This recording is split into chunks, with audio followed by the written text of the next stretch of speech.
Welcome back in, everybody. It is day 3 here of our group stage in TPL. We're starting to see a little bit of the format of these teams. We've seen them through these qualifiers, or at least some of them. Some of them have been invited, obviously. And now we're starting to come to a little bit of a testing grounds here. Some of these games have actually been really interesting.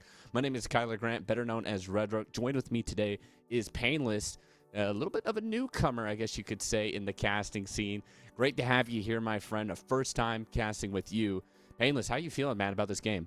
I'm feeling pretty good about this game. I think there's a lot of good names on either side. Obviously, you have KARN on KARN & Co. And they're going up against the Unks, which is one of the invited teams into the finale. So this is bound to be a pretty good matchup. Yeah, and for an invited team in Unks, it wasn't a great start for them. You know, let's go back to the 15th, to their first game. They lost 2-0, but it's kind of the way that they lost 2-0. They got, honestly, like a little bit smacked around. They lost a Clubhouse 1-7, and then they lost a Lair 2-7. Like, that's not great, you know?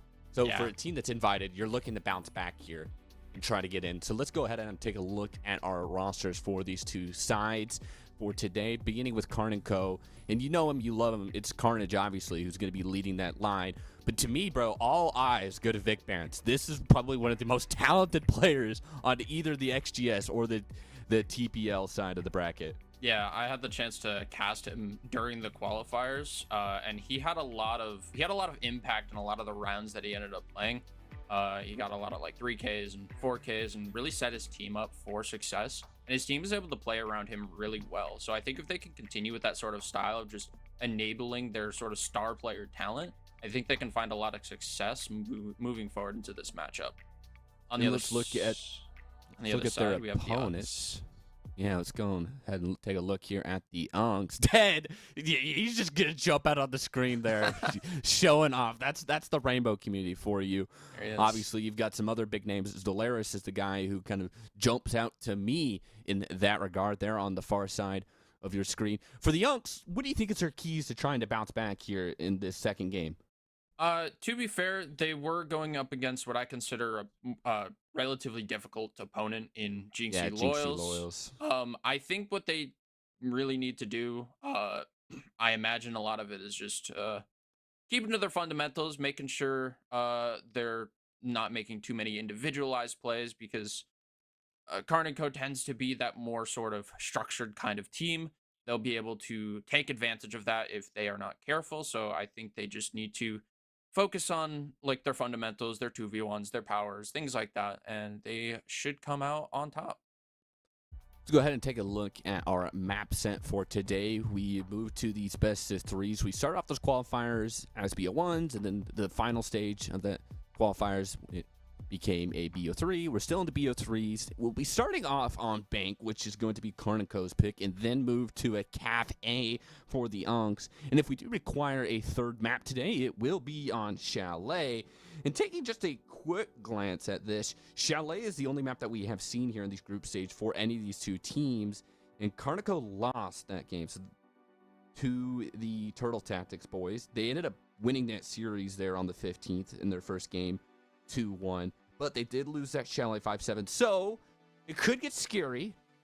They had to reverse sweep that series and ended up winning a consulate and a clubhouse actually very convincingly against a team that, you know, that's actually a very convincing win to get against Turtle Tactics.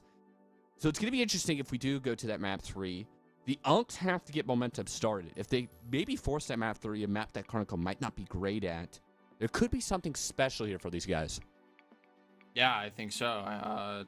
They have a lot of potential to just snowball their way through. If they're able to get like some momentum, as you mentioned, they should be able to catch KARN & Co. off guard in a lot of cases and won't give them any space to make a comeback on them. Yeah, for sure. And it's interesting because the Unks had I was going to say like a good map 1, but it was 7-2, and then it went to 1-7. So honestly, none of those are good. But they got worse, I guess you could say. And as for KARN & Co., they got better. They lost that map 1, and then boom, they went to that map 2, won it, and then boom, map 3, they had a clubhouse 7-2. So they were able to adjust and get better. So that could be like two opposite sides of the coin maybe for this series, is about who could maybe get better as we develop throughout these maps. But to begin with, we are on bank. Starting off on the attack will be KARN & Co., the Unks on the defense. And when you talk about maybe the format of things, you're aiming for top 4 at a bare minimum. 3 and 4 will go to a play-in phase for the final playoff bracket. 1 and 2 will gain automatic promotion into the playoffs. You need that at the bare minimum. And right now, if you're the Unks, you go 0-2 to start out. It is not a good look.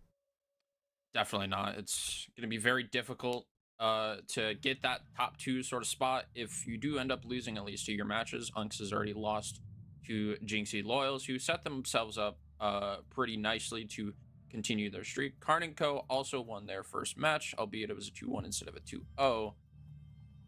That being said, I think that both of these teams, if they win today's match, have a pretty good shot of continuing forward with the rest of the group stage and potentially make top 2. Looking into these bans here. Yeah, I wanted to talk about it a little bit for KARN & Co. They do not like shields. They usually ban Blackbeard or Monty. It's going to be the Monty this time around. They banned Blackbeard twice in their previous matchup.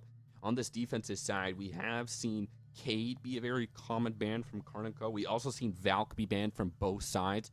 So it's very high chance that we see both Cade and Valk. And I think especially Valkyrie on this map. We are going to be seeing a Cade being brought out. That is something that we see from KARN & Co. Yeah, also a very common ban just in general on this map. The hatches for the basement site, very important. There's a lot of them that can end up being used for the execution of the attack. So it makes sense to get rid of the Cade.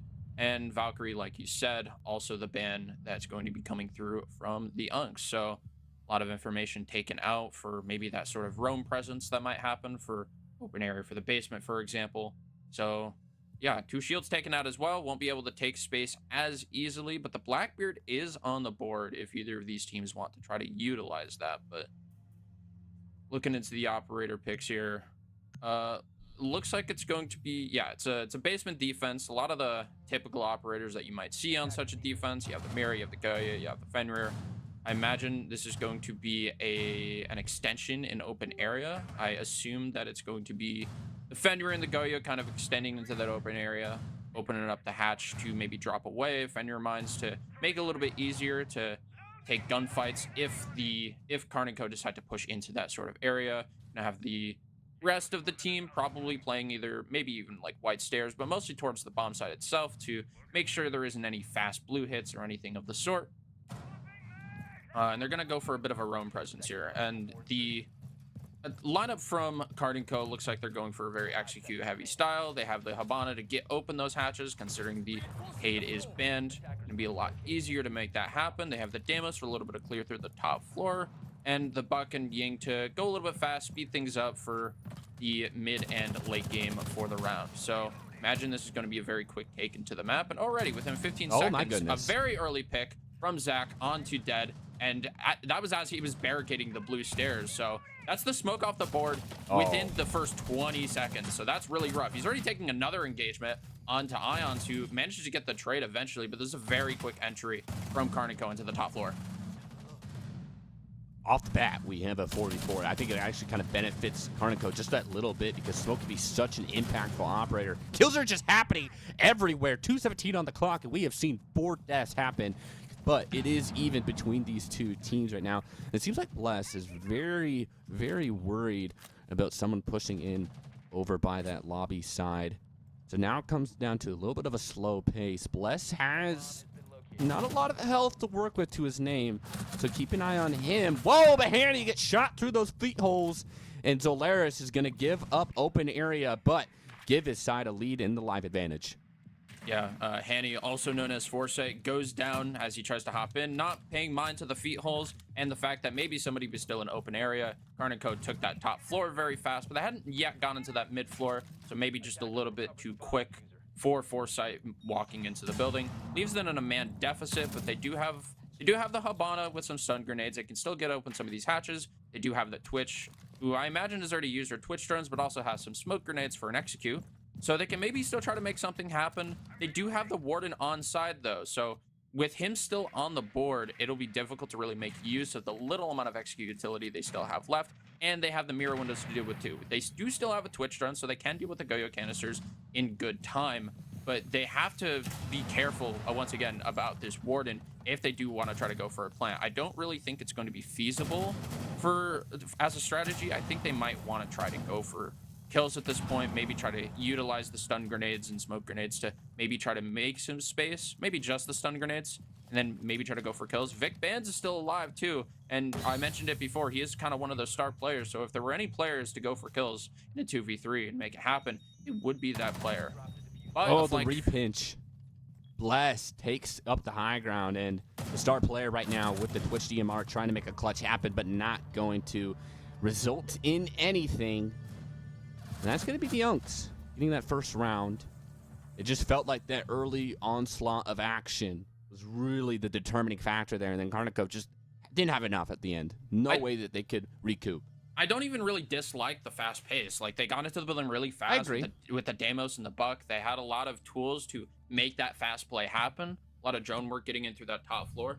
A lot of early picks, even on the Smoke, who was a little bit late to their setup. Managed to get the Goyo top floor too, which just it ended up being a 3v3 after that. And I really think after that point, they really should have like reset and maybe just gotten back on their drones and made sure they had all the information, because they hadn't really gotten into that mid floor yet. And as a result, like I mentioned before, Foresight hopped in and didn't really pay mind to the fact that there were feet holes and that somebody might still be open area. And ended up putting the other two players on his team, KARN and Vic Bands, into that 2v3 situation, when those Candelas that he likely still had on his pocket could have been a great use to try to make some space in the final moments of that round. Granted, the Warden was still on the board, but there are still two other players you can try to flash out to make some space. So I think just slowing down just a little bit might be what needs to happen for these future attacks, at least in the mid round.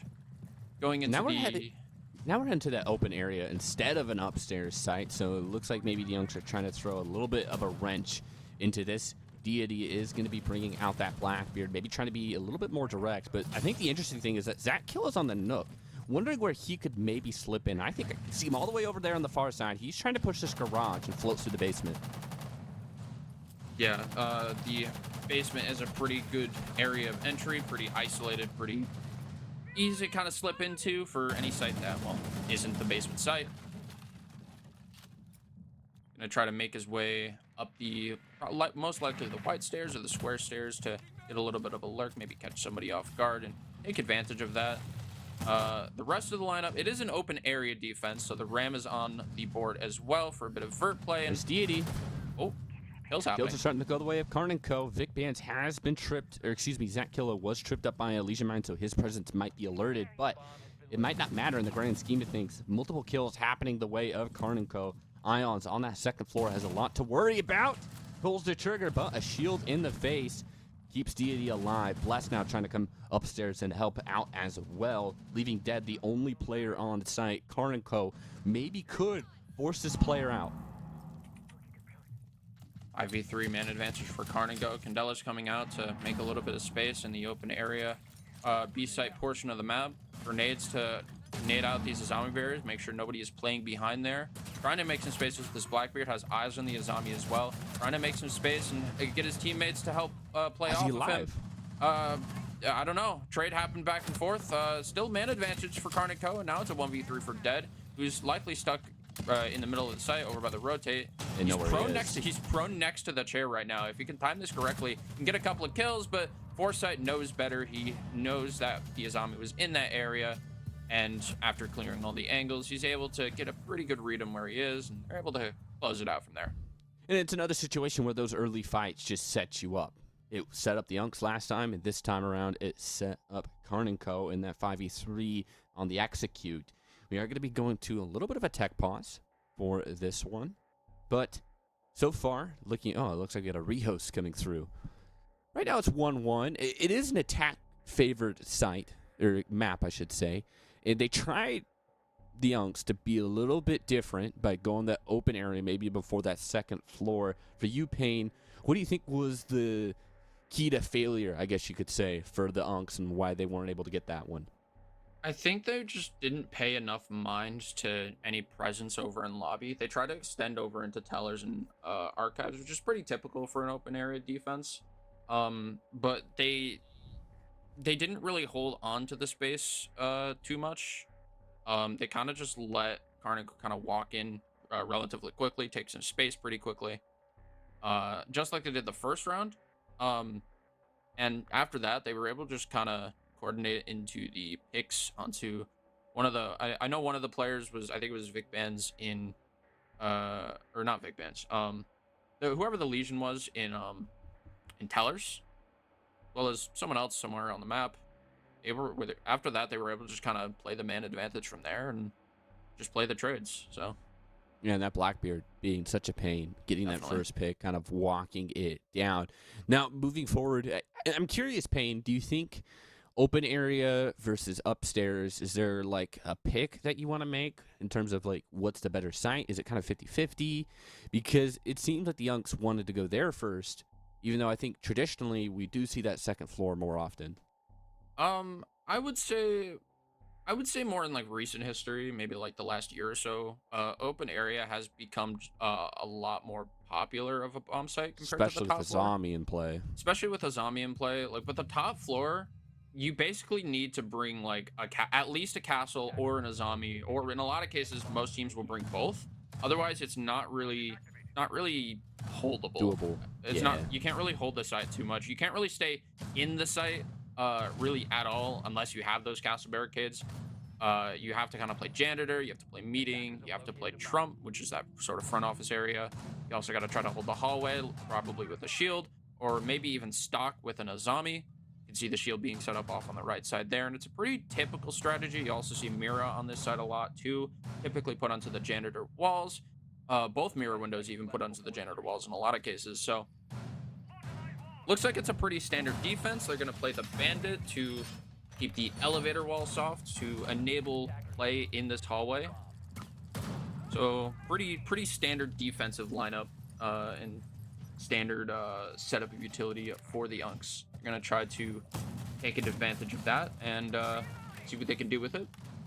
From Karnico's side, they have the Blackbeard once again. They have the Ash in order to counter out the Mira, and there is a Wamai from the Unks to kind of That's going to be the scary one. Yeah, that's going to keep the mirror windows a lot safer. And two Miras.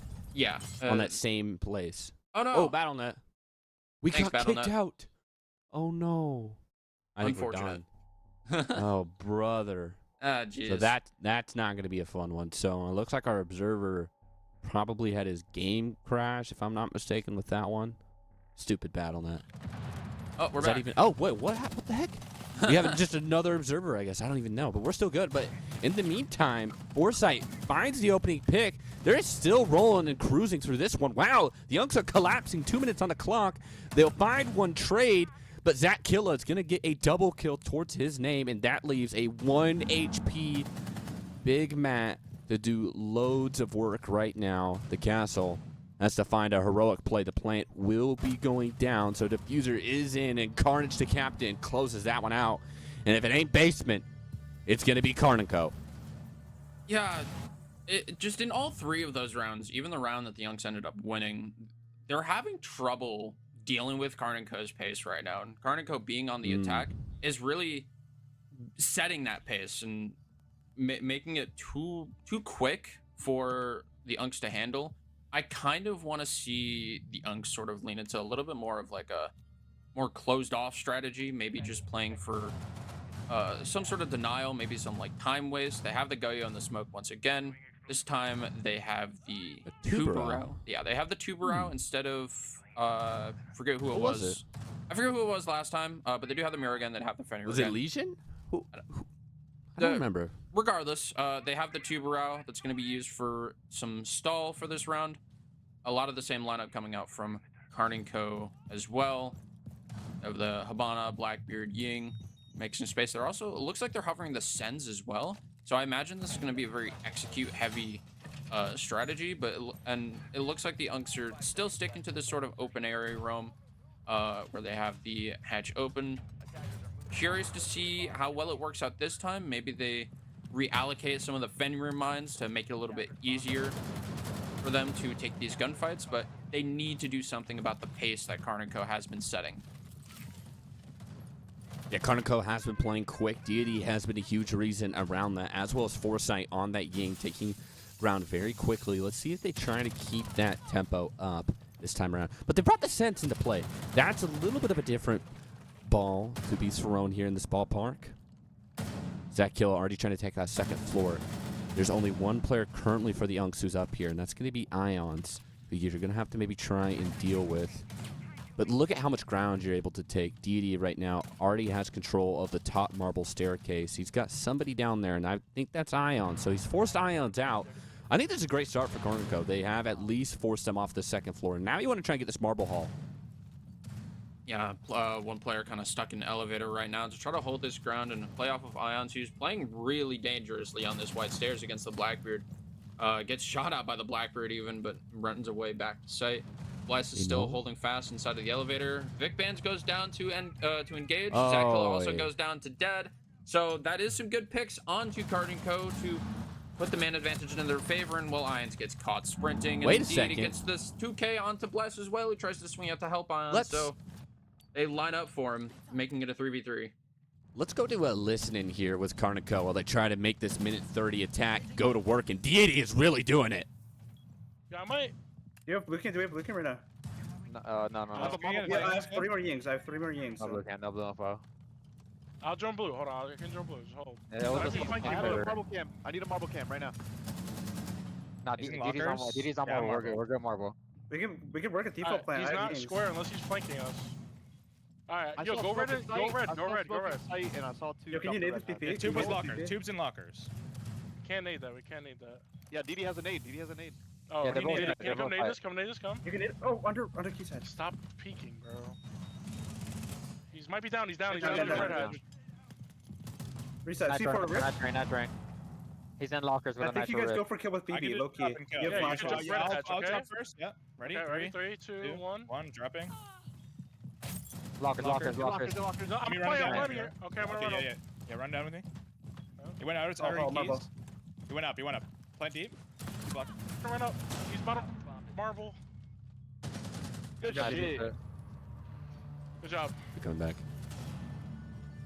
Wow, an ace there from Deity. He gets the job done. And it got a little bit heated there. You and I were like, dude, go for the play. You have control of the site. But they got very aggressive in that lockers play. Mostly Deity. He could have maybe held a cross, but instead just wanted to get up in their face. It works out in the end. And they got that basement.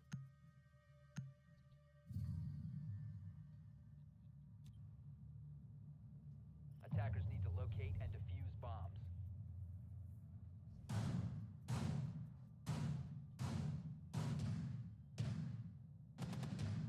Initiating jammer.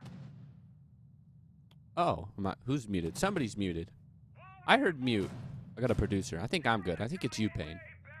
Sorry, everybody. I had a producer just say, like, everyone's muted. So I just stopped talking. I think it's you, Payne. Yeah, Payne, so it's you who's got to mute there. You're all good. It's all right. Look. Anyway, I'm a yap while you figure that out. But KARN Co now has that basement. And you talked about it heading in. This is a fast pace. Even on that first round that they lost, they're getting into the face. And the Unks had a man advantage in that last one. They let it slip. Deity gets an ace down and just runs over the Unks, mano y mano. And it was a little bit of a collapse, honestly, on that marble hallway right there on that first floor. Somehow the game is flipped when two players should be able to deal with that Blackbeard. But nonetheless, right now KARN Co is in a great position, and it's the Unks who are going to switch up. And I think, did you figure out your mic, my friend? Did you figure out that mute button? It's I mean, I never hit any mute button, so I don't know what really happened. It would have been in vMix.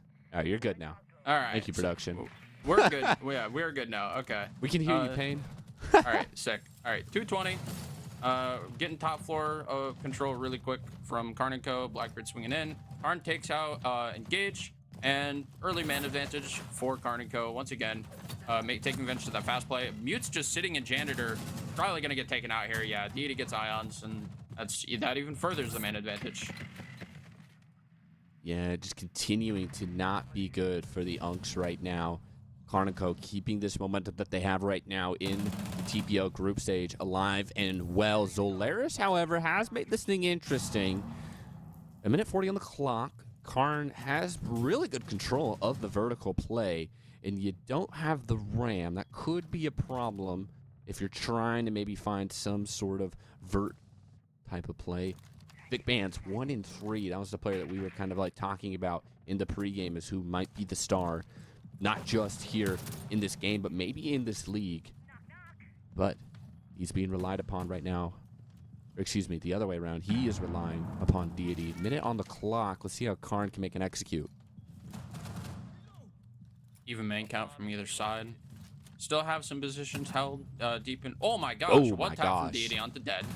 That's going to put them in advantage in favor of KARN & Co. And he has another player trying to challenge him. He gets another onto Bless, who's trying to play over by the printer area, but well, he eventually Double goes flash. down, leaving it into 1v2. He's full flash, but KARN is also blind due to the fender mine, and he can't see. He What's tries to going walk on? forward, dives forward, and now it's a 1v1. Vic Vance has to go huge. He whiffs his shots, but he lands it eventually. Takes down Zolaris, and KARN & Co. get another round on the board. Almost a huge sell from KARN & Co. as they go for that execute. It was multiple 1v1s that they were throwing at there in that 3v1, but it's going to be Vic Bandits who gets it done. I think Deity at least had a triple kill, if I'm not mistaken. So following up that ace with more kills to his name, this Blackbeard right now is a huge plus for KARN & Co. And if you're the Unks, you really, well, I was saying that he's currently hovering over Deimos. You got to figure out how you want to stop this shield. And it's going to be a switch up on some of these operators. They will keep the mirror. They will keep the Goyo. They will keep the smoke. But they're now bringing in a Jaeger and an Ella.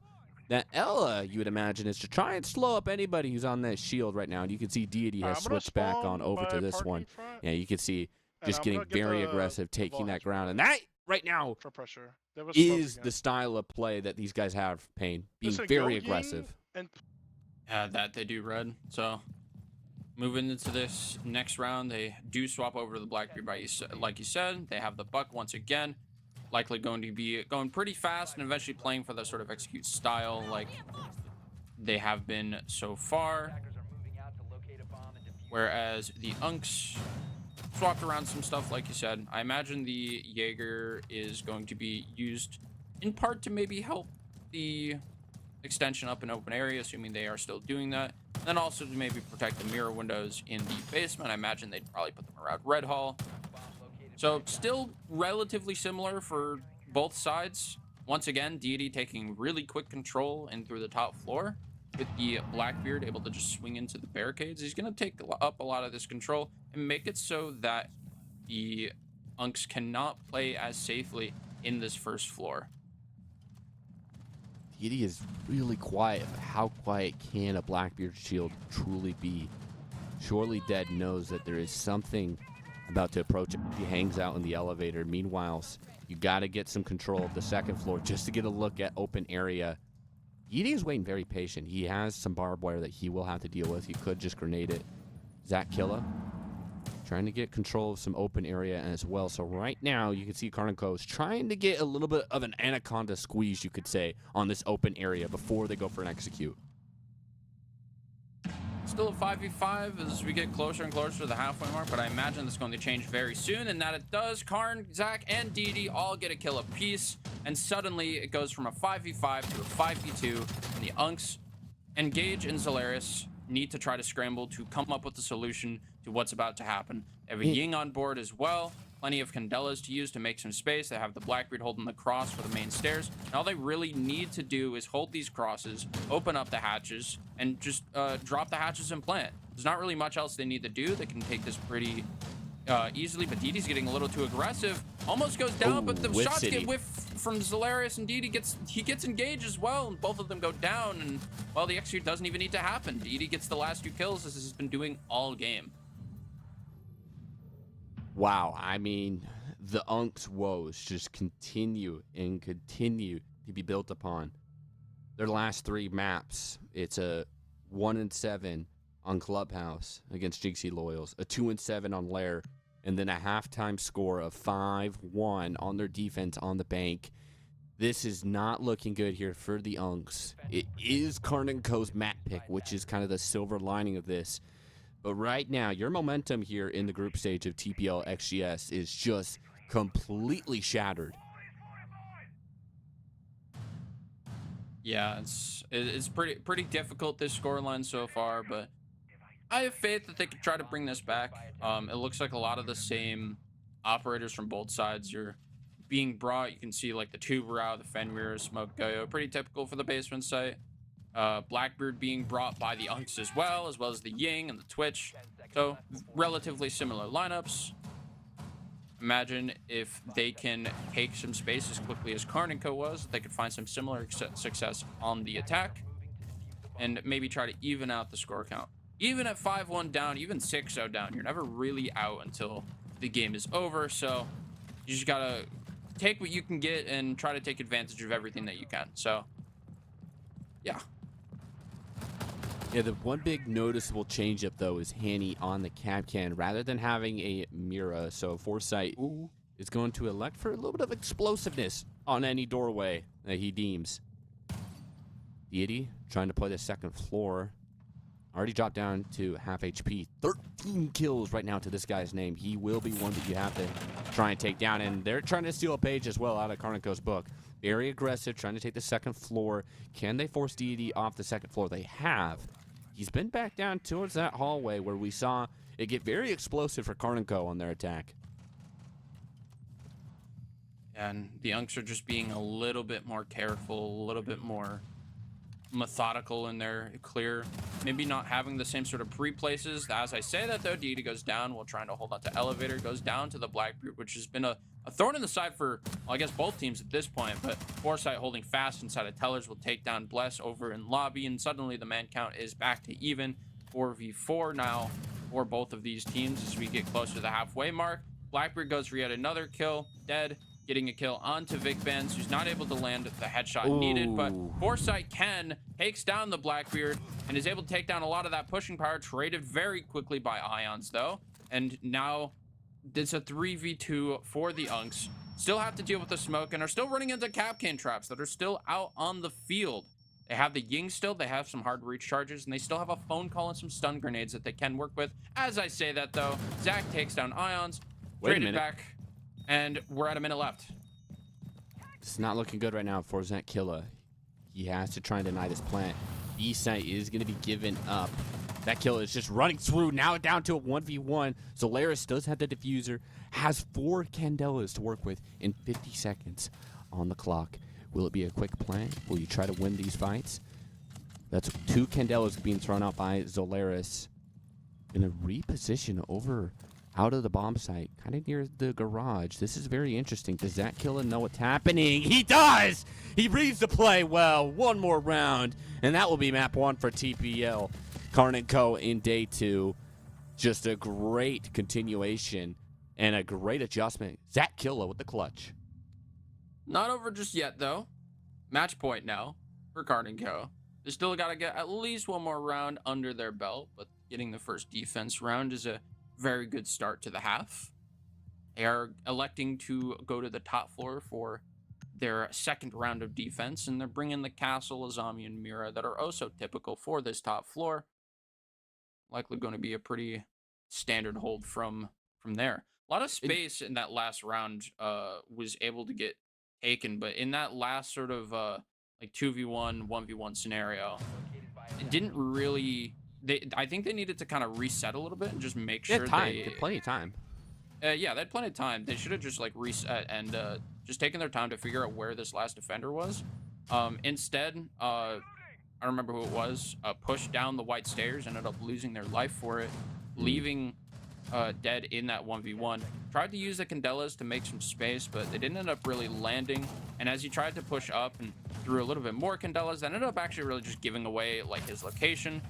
As to where he was going to end up being, and it made it so that the Fenrir was able to position himself accordingly to kind of catch the last player off guard. So just a little bit of a reset, just being a little bit more careful probably would have helped them a lot in that round. But getting into this next round, very quick entry into the first floor here. Bless on the Ash will take into square. There is Deity playing in open area, kind of on an isolated roam. There was a drone there that was spotting him. He needs to be careful that a fight's about to come his way, and it does, and Bless takes him down. Deity goes down early in this next round. 2 minutes 30 left on the clock. A huge peeker's advantage. Maybe not a huge peeker's advantage, but Bless just getting very aggressive with the information, finds that player by open area, and the crucial player. So DD is not having that success that he had on the attack. So pressure on right now for the team that's currently in a 6-1 lead. Bless might have saw the gun of who I believe is Zach Killa.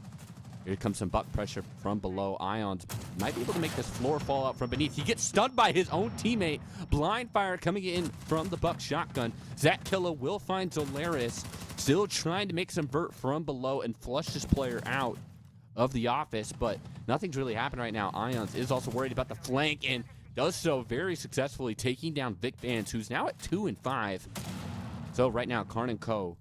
are down a man, trying to hold on for dear life. Unks still taking this pretty well right now. Ooh, yeah, this is not looking good right now. Stock control given up by the Azami, getting taken down, and it leaves it at a 4v2 man advantage for the Unks. They still have some vert pressure from the buck down below with Ions. They still have some execute potential with the Capitao, but as I say, that buck goes down to the verticals that he was just in the process of making. It no longer have that vertical pressure. But they do still have plenty of other util that they can use. They still have some ace chargers to open up the square wall. They still have a Capitao to block off some line of sights in area. And the mirror going down, leaving Foresight in the 1v3, means that this is going to be a lot more difficult. Is able to get one onto Bless on the square. Is able to get another onto Dead, who was on the rappel. And that leaves Engage in a 1v1 against Foresight as Castle Foresight retreats into Trump.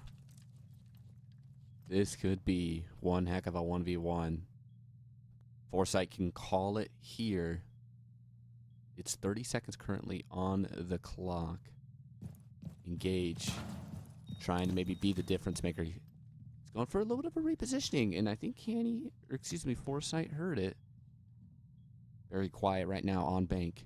Here comes the 1v1, and it's gonna go the way of the Unks. They stay alive in this silent, nervy 1v1. That fight came down to fire rate on the weapon, and Castle is never going to win that. It's very unlucky in that regard for Foresight. The Unks stay alive. That was way too close for comfort, though. Dude, seriously. A 3v1, letting Foresight, get those 2 kills. Again, they just need to slow down, and they either need to double up and play trades a little bit better and play their fundamentals a little bit better. Just get that info. Yeah, or just get the info. Either one of those two, I think, would be the better play here, instead of just kind of dry peeking these angles without the information. And it ends up almost costing them the entire map.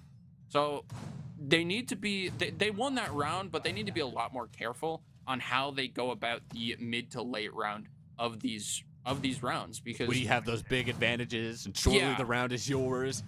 Yeah, because otherwise you are going to lose at least one of those rounds, and at least one of those rounds will be enough for KARN to put this map away, and that's not what you want to have happen. So just a little bit more care to be taken from the Unks. I think they can start to pull this back a little bit more convincingly.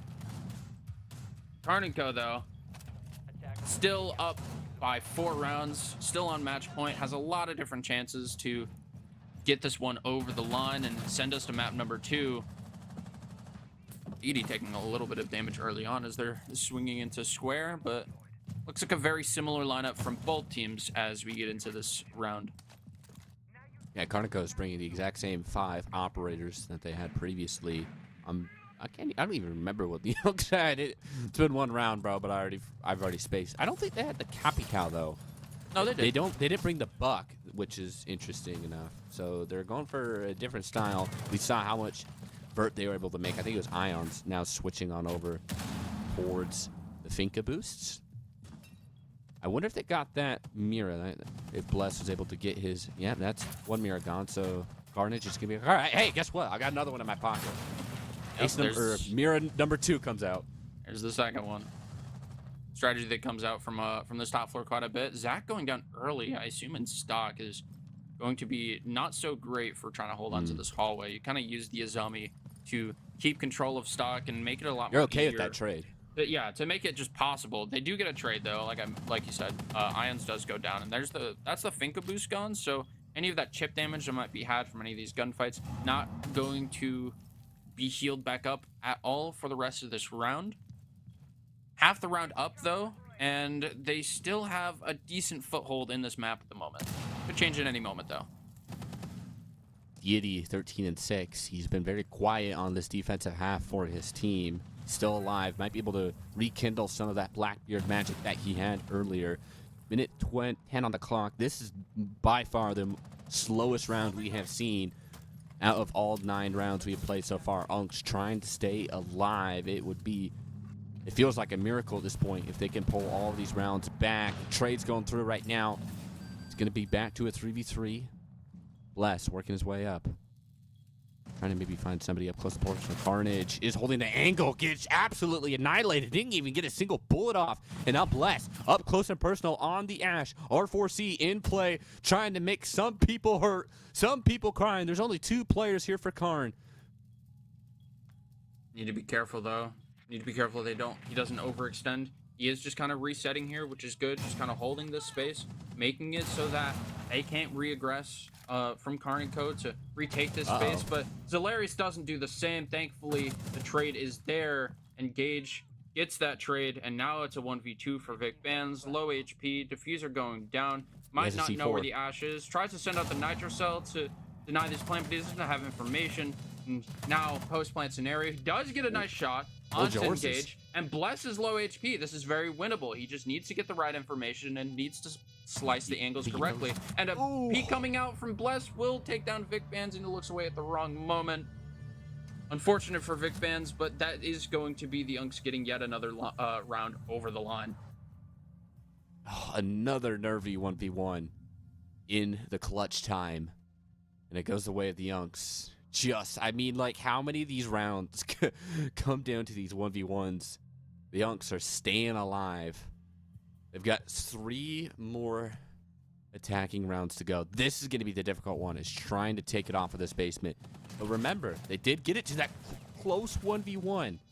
Maybe they could do it and just convert that round. Yeah, I think the thing that that'll push them over the line, I've kind of mentioned it a few times at this point, but kind of just like the fundamentals of just not being too aggressive, not going too far when they are on this attack.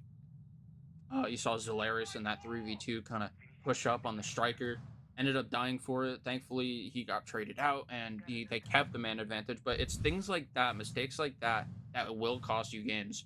I think they need to focus on those fundamentals. They need to be doubling up better. They need to pay mind to the resets that are being called, if they're being called at all, and making sure that they're not giving away bodies for free, because that is what's going to lose them this map and probably lose them the entire matchup. So getting into this next round, as you mentioned, they are going up against the basement bomb site once again. Tends to be the most defender-sided bomb site out of any of the sites within this map. So they need to come up with a strategy to work their way into the building and in getting these hatches open, eventually going for the execute. And well, Edie, I think, went for a jump out. Yeah, that didn't work. Okay, so I mean, when you get taken down by the bailiff on a jump out, something didn't work. I think he got injured by the commando and then finished off by the bailiff. I didn't see that. I doubt it was an actual bailiff from that range. Yeah, that's what I was thinking. I'm like, what happened there? Regardless, Didi goes down. He tries to go aggressive, set the pace, goes for a jump out kill. And if he had, he would have gotten the Grim, which would have meant some of the hard breaching capabilities as well as some of the execute capabilities, but it doesn't end up happening. Could have been a great pick. Hatch is still soft, and there's a lot of gunfights happening. Zach gets one onto Ions. Bless trades it back onto Foresight. And they keep the man advantage for the Unks. There's still presence in open area, though. Zach trying to take these gunfights onto the players of the Unks aggressing into open area, and Grimby's come out to really solidify the location that he's in. He's prone here, he's taken down, and there's still almost kills his teammate there. Hatch is open too, but they might not know about this player in open area. They don't. Vic Bands goes for one, but isn't able to get another one. And leaves KARN in a 1v3 against the Unks with a minute and a half left remaining. He is the smoke, but he can't deny that much time. El Capitano has to get it done. Gonna try and take open area. Might be able to get a play through the Verb, but where is Zalarius planning? That's in the B bomb site, my friend. Not where your smoke canisters are going out. So he has to retake. He's gonna use all of his toxic babes to try and retake this. Punches out his own Mira, trying to maybe take that utility away, but he is dead to rights. And funny enough, pun intended, dead. We'll get that final one. I mean, what's going on here? KARN & Co. has to just get one round, and they are slipping away. I think the Unks are kind of recognizing the way that KARN are sort of playing some of these rounds, and they're taking advantage of it. That jump out from DD kind of putting them into that man deficit really early on. I get that he wanted to try to just really blunt the momentum that the Unks had from the last couple of rounds. It was 6-1. Suddenly it was 6-3. They're moving into the next round. You imagine going for that jump out kill could have maybe blunted a little bit of the momentum, made them a little more wary, but he ended up not getting that kill, and then the rest of the players on KARN & Co. tried to hold on to open area the best that they could, but I don't think really understood the amount of pressure that they were under, didn't fall back in time, ended up losing even more bodies as a result, and left KARN in that 1v3. So I think just a little bit of, they were trying to pace set, and it didn't really work out. So I think they just need to be just a little bit more careful, kind of play into their strengths of the fundamentals that we know that they do have, and just be more careful, like I said. Unks are just staying alive right now. Deity was about, I think, like 13-3, 13-4 at halftime. He's only gotten one kill ever since. It's just not gone his way since this reset. Trying to maybe bring his team back into this. When we talked at the pregame about who could maybe stand out in KARN & Co., we were saying, like, well, if you channel that superstar in Vic Bands, you can get something. He's negative right now. If he can maybe activate for one of these rounds, you can push your team over the line. But momentum is with the Unks. What? Wait, what in the tuna is this? Let's go to a listen right now as the Unks are somehow in sight with Bless.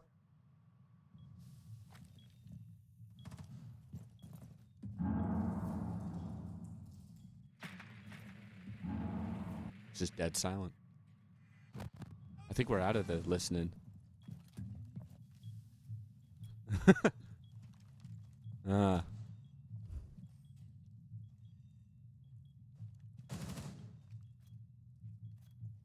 Bless is pushed up here in CCTV. Ooh, gets the player on that drop. That's going to be Foresight. And now they're kind of known like, wait, how did Bless get in there? This is weird. That Goyo now just going off, and Bless gets shut down. Vic Bands gets on the board. 4v4, minute 20 on that clock. Not looking so good. Now, I mean, how did the Unks throw that away? They had Bless in a great position. He did find one. This round has kind of got flipped on its head. Vic Bands, it's going to get knocked. So is Ions. Kills are happening each way. Minute on the clock. Got to find and execute if you're the Unks.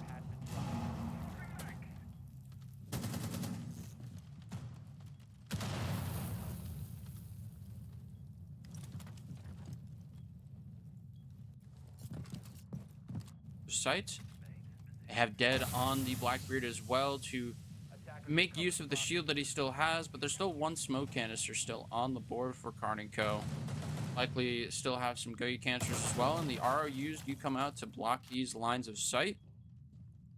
Likely going to take advantage of that and maybe make their way in to try and start getting this plant down, but the ROUs, I think, start to expire at this point. More ROUs get tossed out, and the last gas babe gets used. Nade comes out to make some space, make sure no one's playing close on the B chassis. Zach goes down, as you mentioned, and KARN is the last one remaining. Ions gets the last kill and shuts them down for that round, and the Unks are continuing their comeback. It's the attack of the bank. This is KARN & Co.'s map pick, but their defense is something that they are not up to pace right now, and it's a timeout late in the game. One more round to either determine a KARN & Co. win or an overtime. Wow. Let's head to a listen here through this timeout with KARN & Co.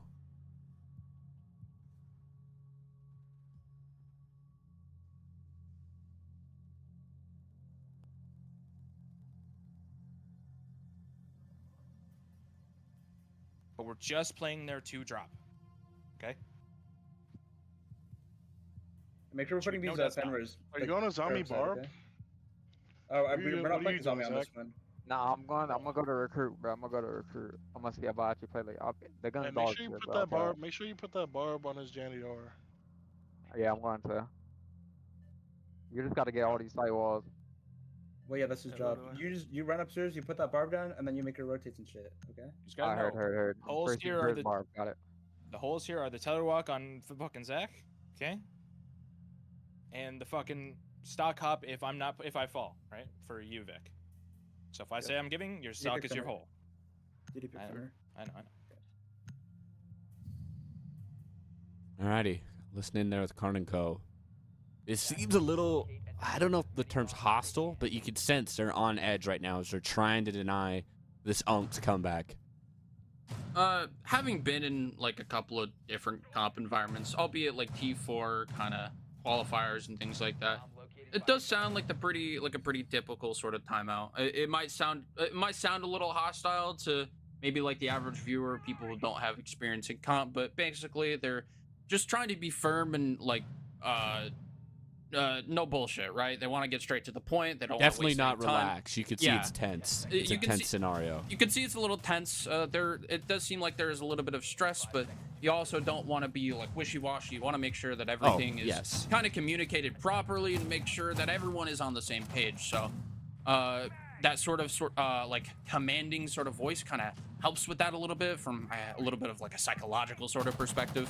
So kind of just talking about their strategy on how they want to do this defense. They still only have one more chance to kind of close this first map out in regulation. They need to be careful about how they go about this round. They are defending, I believe that's open area.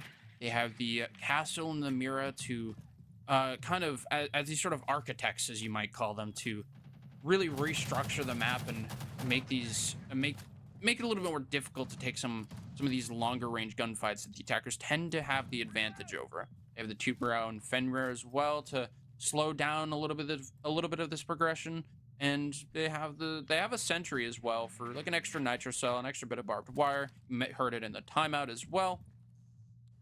Basement being taken control of from the Unks as they make their way into the map, and some window repels as well. So they're making a lot of space around the map that they can to use later on. Ying's coming out from Zolaris, trying to maybe just quickly take some space, but those footholds are going to be a huge danger. Ever seen a Tuberao can freeze a Ying Candela? And Carnage kind of punishes it. A very interesting interaction there as Carnage gets a kill off of it, and now KARN & Co has a 5v3. Oh my goodness, it's all collapsing. 2 players remain for the Unks. Let's go to a listen as they try to clutch this. Small. He's on a punch hole. I think he's on a punch hole, shit. He's like prone punch hole or something like that. He's there. My duck call. Nice. Duck calling. Top square, I think, Chase. I think I heard someone top square. One print window. Alright, I'm walking at Marble. Debbie, give me the cam. Give me the cam. I'm looking at him, bro. Give me this drone. Give me he's in this corner, Chase. Stuck in the. Yo, Des, I got the hatch. Bro, I can't, bro. Printer one killed me. One prayer, one in this corner, and then. He's still in that corner. What was the Still bug? here. I want prayer. Wait, you can prayer. Never mind. Sorry. No, fuck. And the comeback is just cut short right there. They did all that work. Pain to just lose it right at the very end. It's a 7-5 KARN & Co win on their map, but that was a very feisty second half. Definitely, it was a lot closer than the first half might have had you believe if we had continued to go through. Ended up being that 7-5 really close victory on Bank, and that puts KARN & Co 1 up to potentially close this out on the next map and avoid going to Chalet, where they had the map that we mentioned they had lost in their previous matchup. So they can close out the next map. Should be a nice little 2-0. We're going to be heading on over to Cafe. That's going to be the Unks map pick. When we return, it's going to be day 3. One of these teams will be having a result potentially. We'll see you later.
Alrighty, we are back. Currently, it's KARN & Co. And it was Deity in that first half. And then the Unks just, like, ruptured out of that 6-1. Got 4 rounds back-to-back. Just that one round they needed to get it overtime. They collapsed just short of the goal line. Yeah, 7-5 victory. Really close. Deity getting most of his kills on that first half on the attacking side, making really effective use of the Blackbeard. I think he had like 13 kills by the half. Only ended up with like 15 kills, so the defensive side not so great, but that's where Zach Keller kind of picked up the slack and took over for him during the defense side. So a lot of good individual, some good individual performances on either side. Manages to bring KARN & Co. over the line. Good use of the fundamentals as well. And yeah, we go into our second map of Cafe. This is going to be the Unks pick. And I'm worrying about that Blackbeard. Like, there's so much dominance from both attacking teams. I would be very shocked, especially from a point of view of KARN & Co., because KARN & Co. has been known to ban the Blackbeard. So that'll be interesting to see if that will be called into action to try and get rid of that Blackbeard, because that was, dude, I mean, honestly, it was such a dominance from that operator. Yeah, it really was. And I wouldn't be surprised if Blackbeard just doesn't get banned between these two teams. They like it too much. They like it too much. They both like using the Blackbeard to force that space and get a lot of kills, to be honest. I feel like you don't see the Blackbeard themselves get a whole ton of kills, but they were able to pretty effectively. They were able to take the space that they needed. They knew what space that they needed and were able to play around their teammates were able to play around them effectively enough to sort of enable the Blackbeard to get those kills where they needed and vice versa. So I imagine a lot more of that's going to happen on a map like Cafe, where a lot of the entrances in the map is going to be like hatch drops or like window repels, where Blackbeard can kind of excel, to be honest. And yeah, it'd be interesting to see. And the key talking point, I think, in terms of style was very aggressive. Both of those teams were just not afraid to jump in that second floor and force somebody out. Deity was probably the biggest benefactor from that play style. And then those executes is kind of where things got weird, especially in that second half where we saw so many like fluke 1v1 scenarios that really should not have happened. And now as we head to a map like Cafe, you could see more, like you got all these floors, right? Especially when we're not on that top floor defending. We could see people hop in and just try to clear that top floor and get the vert control, because that seems to be a huge priority coming in if we have anything to kind of go off of that first map.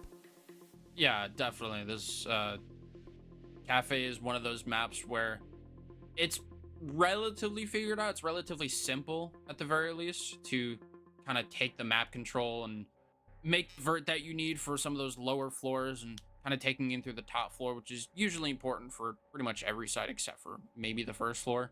And yeah, Blackbeard is going to be very likely instrumental if he doesn't end up getting banned out, which based on the first map and how much both teams like to use him, I don't think that he is, like I mentioned.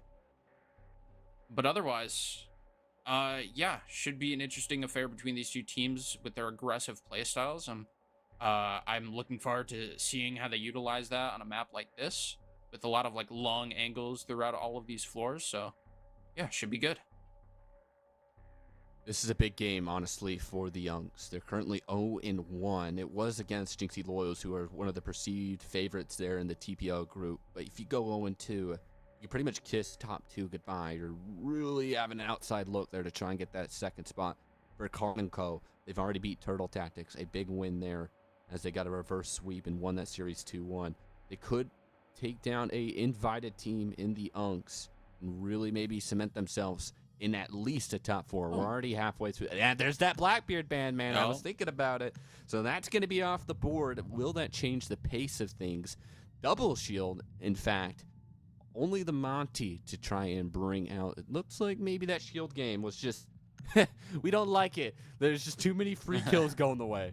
Too many free kills going their way, indeed. But the Monty is on the board this time. I think it was banned out last time, so yeah, they'll have access to it this time. Yeah, they'll have access to it this time.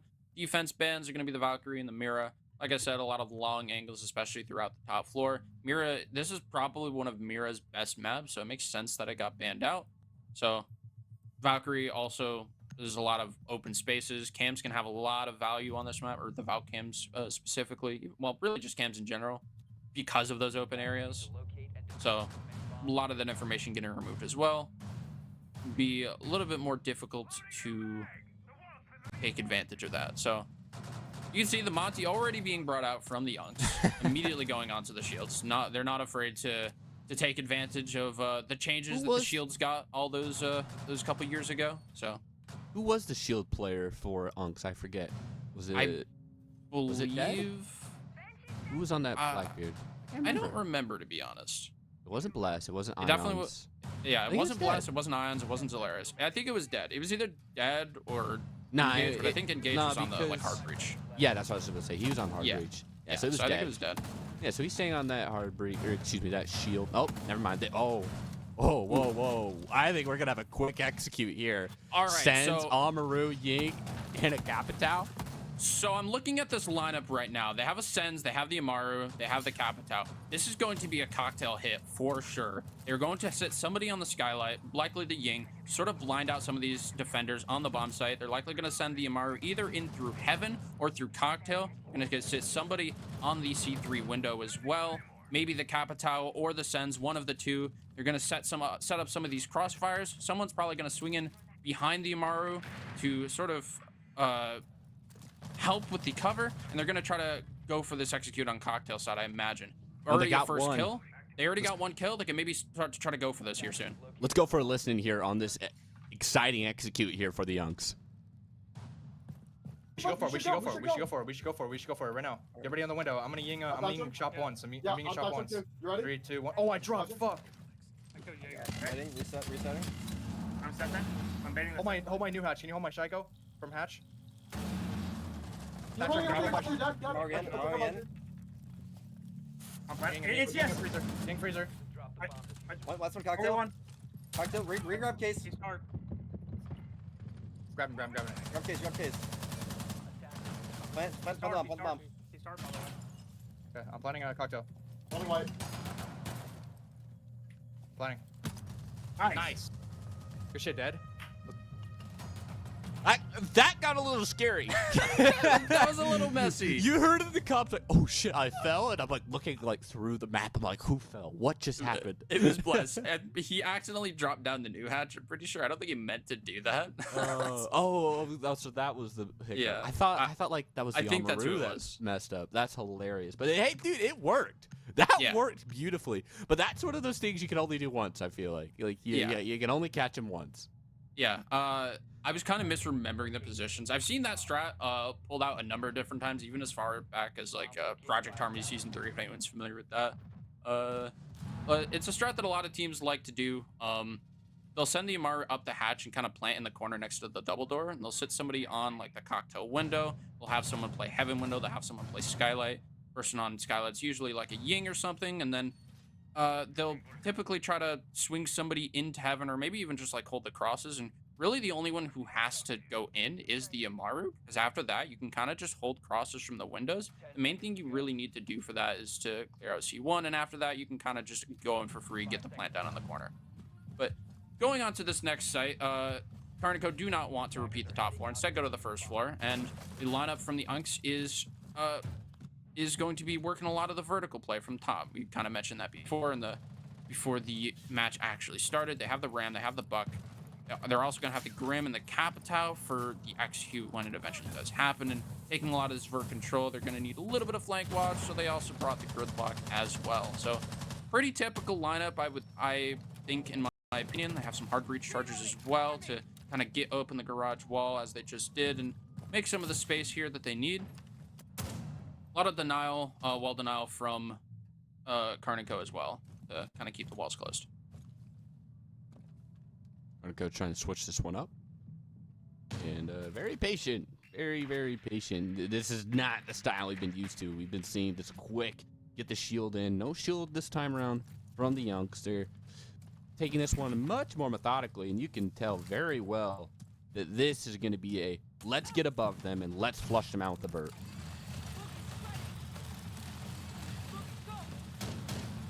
UV drones coming through to start ripping open the floorboards, making it so the site's not so safe to play in. Make it so that KARN and Co kind of have to dip around to these sort of secondary off-site sort of positions like VIP, like bakery, like coat check, all the typical positions you might see getting held from the defense. And that okay. little piece of wood just did not want to break. No, definitely not. Shotgun's a little finicky in that regard if you don't aim in with them, but gets it eventually. Hatch is still closed as well, and they don't really have anything to get rid of the util, the kite claw that's on there. If they can maybe try to spot it out and shoot it, they could maybe get it open, but otherwise it might make this a little bit more difficult. It looks like they're like raring to go for a bit of like a freezer hit. That want to try to get the hatch open eventually, maybe just pushing and clear out VIP. Mamma mia. Zolaris wanders a little bit close to red, gets taken down by the vert that was made earlier by from Deity, and now they have a man deficit. Make that a 2-man deficit as an injury happens. Might get picked up, but down for now. Oh, and Zach Killer throws some explosives out. And this vertical play is almost being used against him, you could say. You got to go reclaim that diffuser as well. Deity cleans up that one for a double kill. And it just goes from bad to worse here for the Unks. Don't have loads of util in terms of execute. You do have some bees in your back pocket. Maybe you can use the Grim Bees to get in, but they know exactly where you are. They are watching this vert like a hawk. And Deity right now is the one who's flying a flawless round and a great bounce back to try and get control here on the bank. Or not on the bank. I got last map stuck in my brain. On Cafe Dostoyevsky. Yeah, pretty much like every single member of the Unks died on the second floor through the vert. That little hallway. Yeah, pretty much like that little hallway. There was a nitro cell that I think happened over towards like train or the fireplace or something. And the last player ended up just dropping the freezer hatch because, I mean, what else are you gonna do? Because why not? Just You send got at that nothing point. else to work with.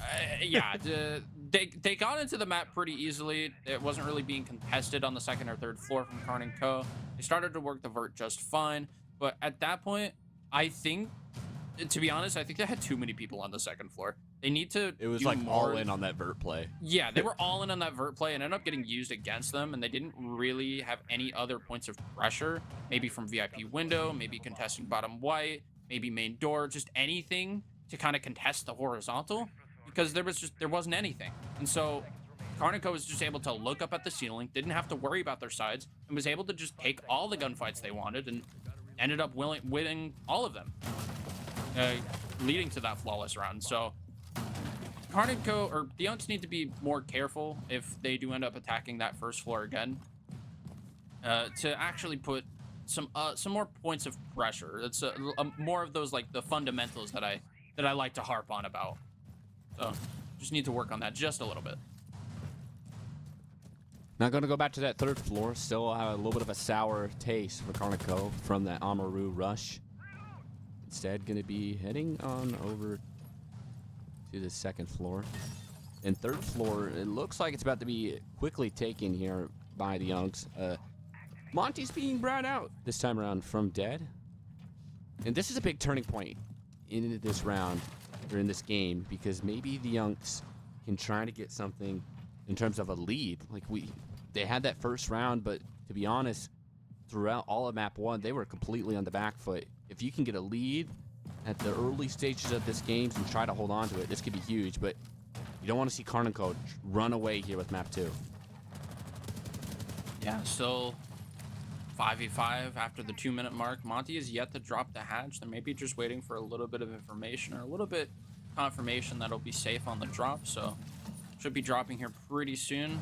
Bless does drop. I imagine the Monty dropped with him, making vert onto the dark position. Tries to get the vert onto him, eventually gets the kill onto Deity as Ions from somewhere else. Monty has made their way into CS as well. They're likely going to start trying to make their way in through this top floor. Only a couple more defenders on this top floor to hold that. That's Foresight and Vic Vans, kind of holding side by side, one on top white, one more towards C1.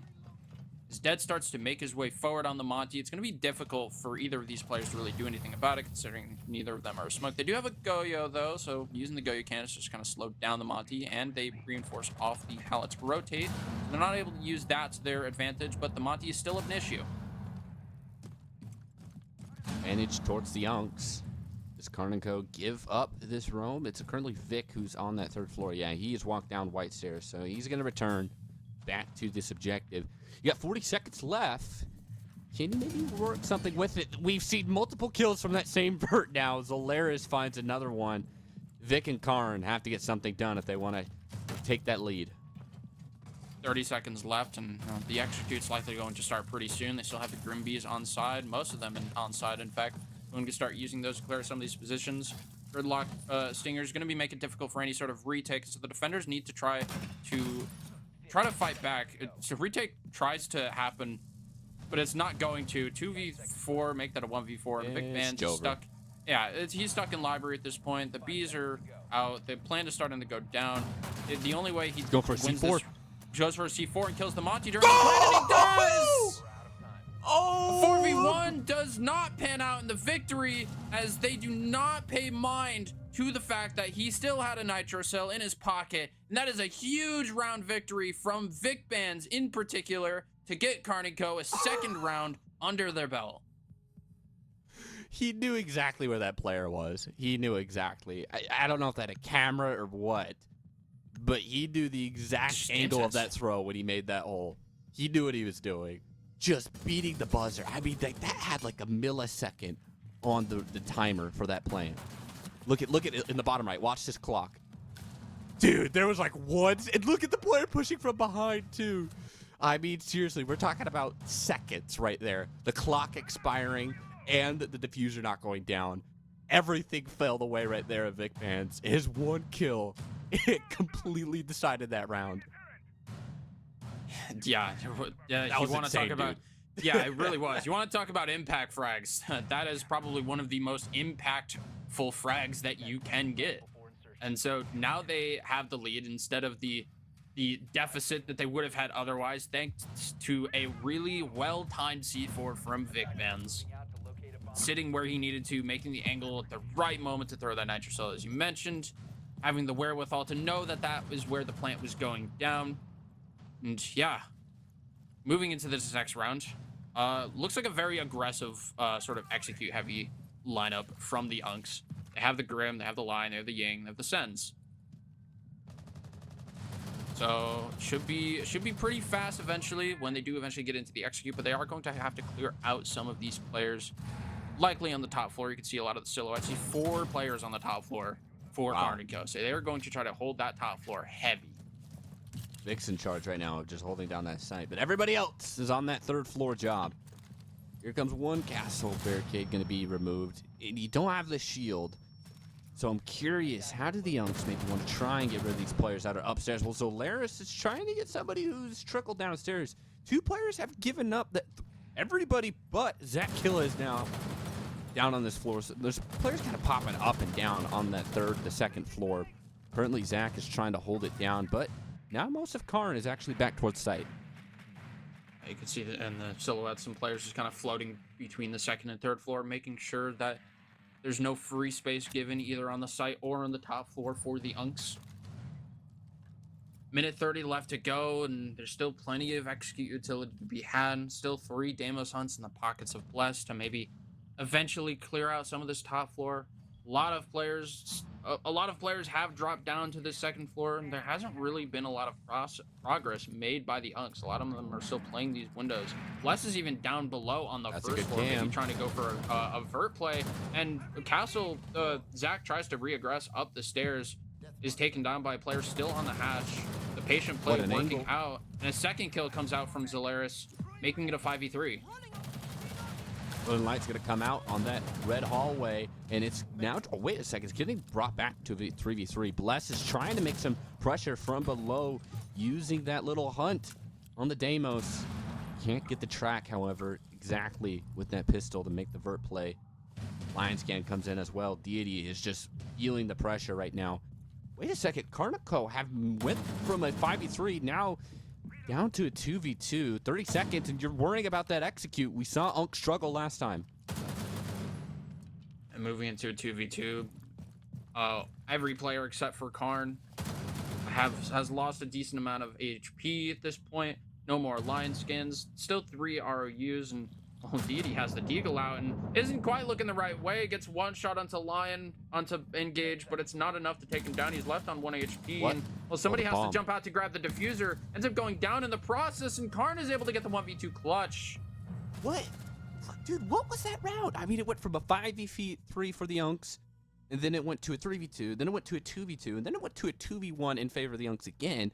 Dude, the balance on that one went all over the place, and KARN clutch and force a timeout out of the Unks. This is the first one we've seen so far on the night and obviously of the map.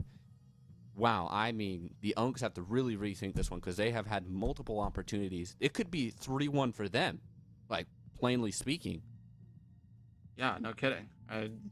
Just KARN kind of just fighting back in that situation, and I think part of the reason is because the Unks took a lot of time in that round. You saw even at like a minute left, there was still a player on the top of the red hats. There was still a player on the ticket window repel. And that was the same thing for round 3 too.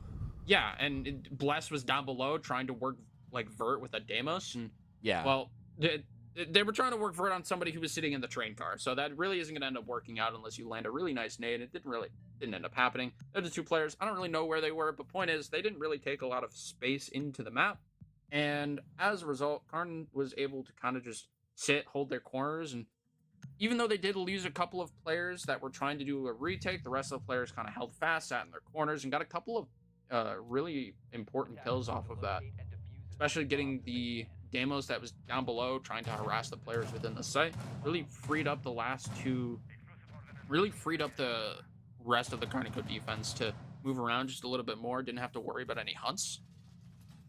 And they were able to get the round victory eventually. KARN being put into that 1v2, diffuser still being outside. I imagine, I think the diffuser was outside, and I assume it had because to be. maybe There's no other reason you jump out that window. Yeah, there's no other reason you jump out that window. I assume it's because the diffuser was still outside, and I imagine that's because whoever did have the diffuser ended up dying, maybe from like a window swing, an aggressive window swing from KARN & Co. So just a little bit of the pace, just not being. Oh, what was that? He went to place a Banshee and accidentally threw an impact and managed to do a 90-degree turn. That was like, you know, you're just like exploring the world as to catch him, and then you accidentally throw a Pokeball. That's what happened there, and you just wasted a nice Pokeball, maybe potentially. Everyone does it. At least there's no shield operators that you would need to throw it at later on. So good point. Yeah, playing on the first. That's another thing. We haven't seen a lot of shield operators from the Unks. Maybe they don't like that Monty as much as they do the Blackbeard. Gotta get something now for the Unks. I mean, dude, this could easily be 3-1 for these guys, but no, it's not happening right now. Already, Foresight's dropped down to 1 HP, and he's lost his captain, so Unks are doing stellar work with 2:20 on the clock. Trying to hold fast on this prep window. Foresight is trying to play with the TTSG, but he's on 1 HP, and he's the only one really back towards the site. A lot of the Unks taking hold of this bakery area, and he's going to have a rough time if he wants to try to hold this down. He's going to need help here pretty soon, and Vic Vans does come to the rescue, swinging out through small bakery, ends up getting one, injuring another, or ends up getting one, but Foresight ends up getting injured as well. So it's effectively a man deficit, as I don't think Foresight is really in a position where he can get rezzed.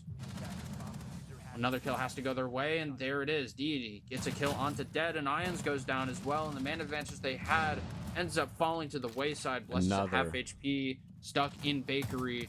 Zalarius stuck in small bake on this window, isn't really able to help, and they're kind of just stuck in this front area of the map. It's just another one of those rounds where maybe the advantage is slipping away. It is doable, however. So Foresight has been picked up, and Bless is down to low HPs. A 1v2 to maybe keep Unks in contention here of this first half. Trying to work their way through prep. He knows that we're roughly one of these players are, but well, there's a blood trail. Just follow the blood, man, and you can figure out where that second player is. Oh my goodness, just a hair. He actually got a trade. Very unlucky. And that is going to go the way of KARN & Co. as they are taking a commanding lead in this series. And I brought it up to you earlier.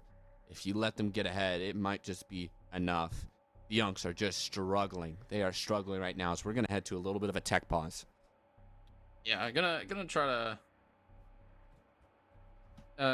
to get through this tech pause, but A little bit more of an issue. So we are going to head to a break here real quick. We should be back pretty soon and get back into the action as soon as possible. See you soon.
Alrighty, welcome back, folks. Sorry about that one. It's currently 4-1 in favor of KARN & Co., and they have a lead in the series.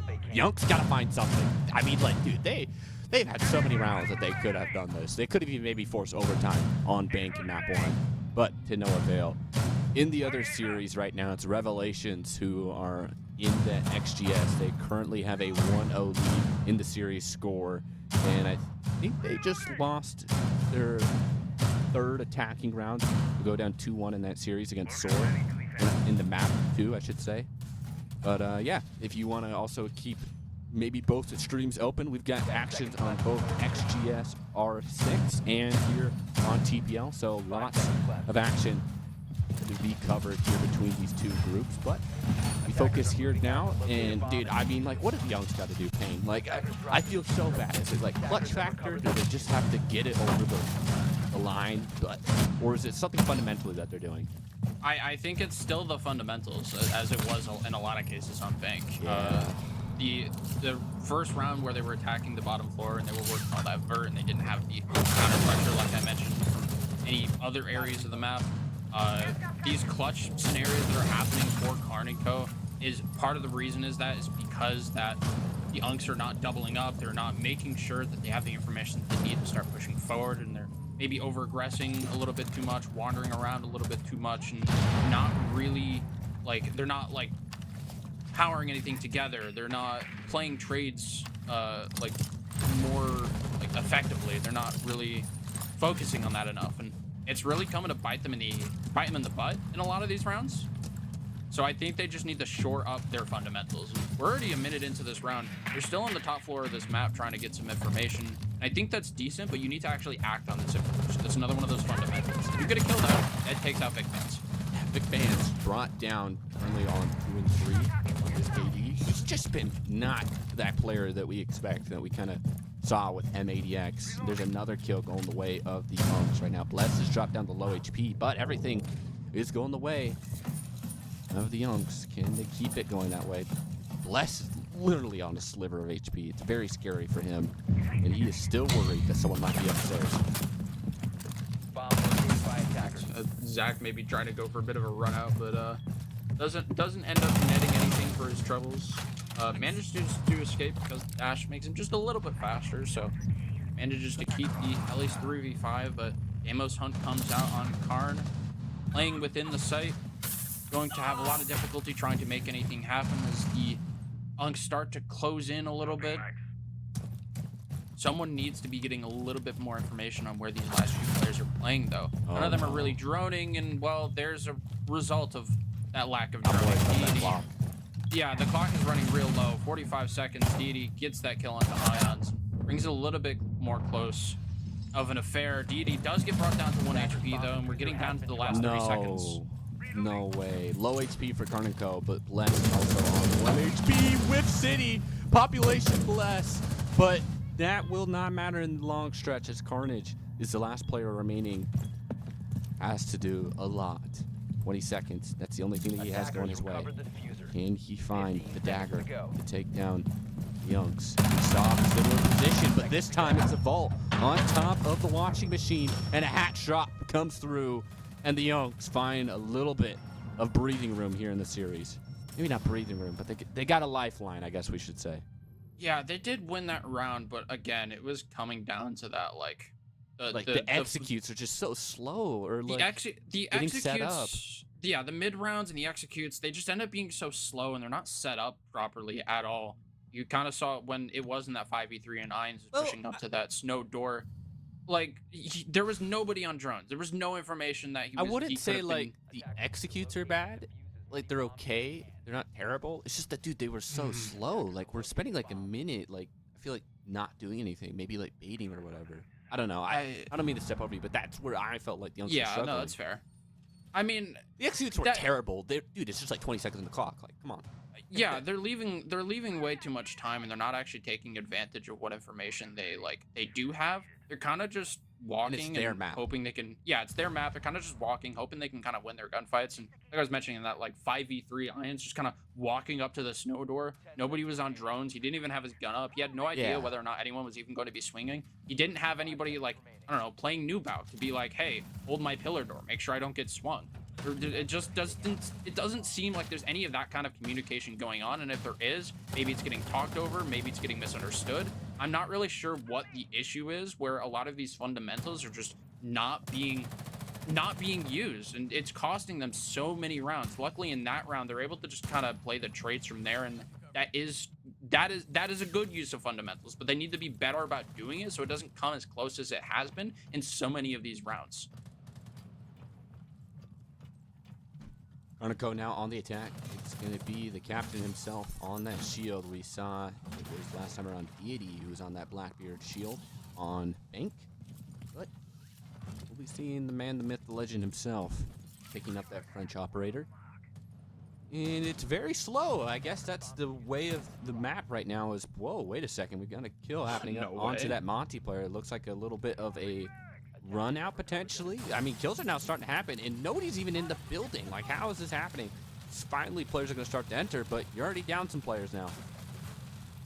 Already a 5v3. Make that a 5v2 as Bless takes down Zach, and that just leaves the Ram and the Capitao. left on the side of KARN and Co. And yeah, I think this one's pretty done and dusted. It's going to be difficult for KARN and Co. to really make anything happen so long as the Unks play their crossfires. They don't over-aggress and try to take the gunfights one-on-one. Try to do any ego chows. I know how some of these lower tier, like T3, even T2 players like to ego chow a lot of stuff. So, they need to not do that. Information being gathered by dead. They know that the ram is up in pillar. They probably have a decent idea on where the capita is at this point too, and yeah, they just need to hold their crosses, play their trades, play their man advantage, and not over-aggress. Play the fundamentals. Solaris has a very interesting C4 lined up, maybe for anybody trying to go down that hatch. But still, the Unks are in a very good controlled position for this one right now, and that Echo is not making life easy for these poor souls. Yeah, KARN and Co. Sun's gonna come out. Ions will not get hit, but Solaris will. So no, okay, dude. wait, hold your horses. All right, it's now gonna be Foresight left in this 1v3. Surely the Unks don't throw this away. 30 seconds as well. You know where this player is. He's making all sorts of ruckus over here by Long Bar.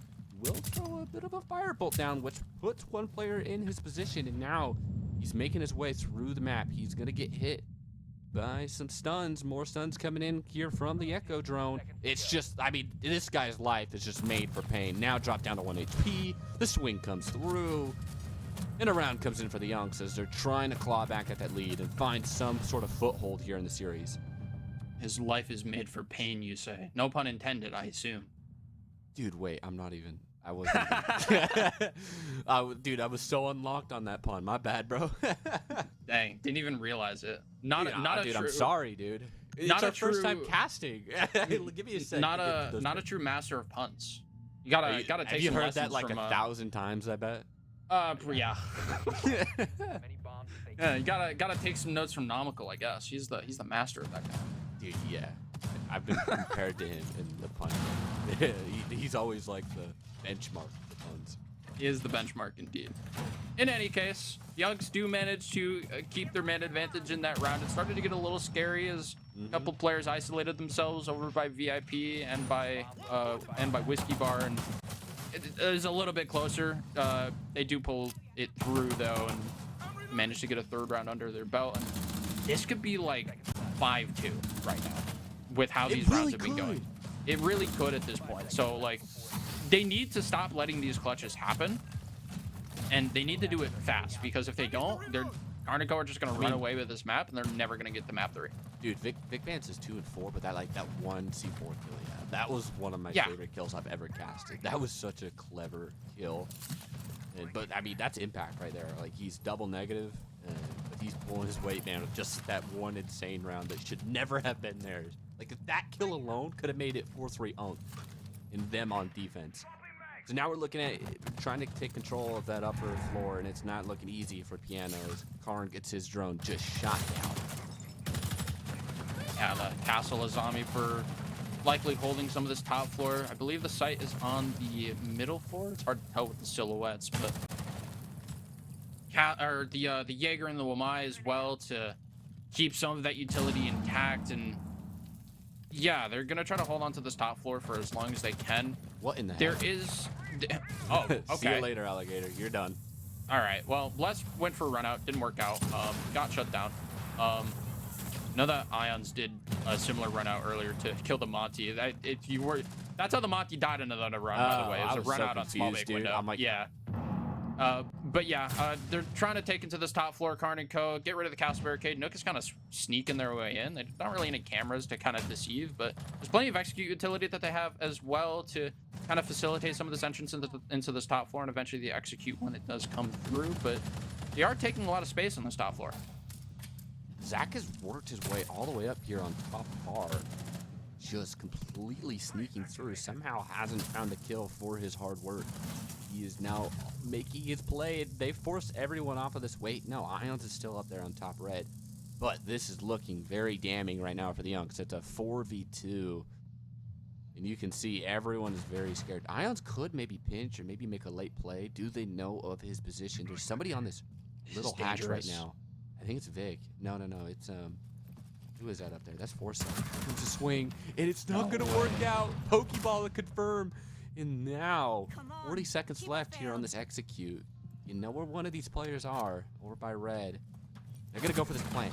And they shut down. Zach finally comes alive on that Nook. Ions has to sprint on over here by this Z hallway, and he gets shut down. Zach finds those final two.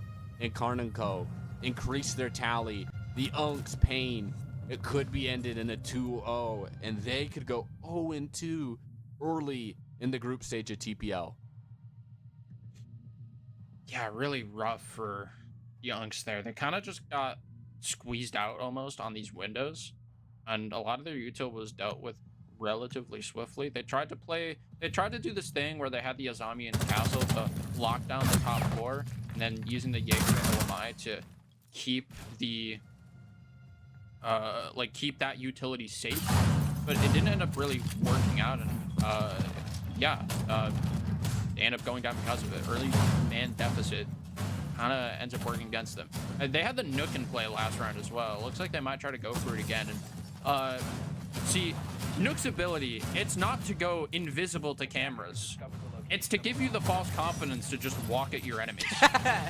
That is the advantage that Nook gives you when you play the operator.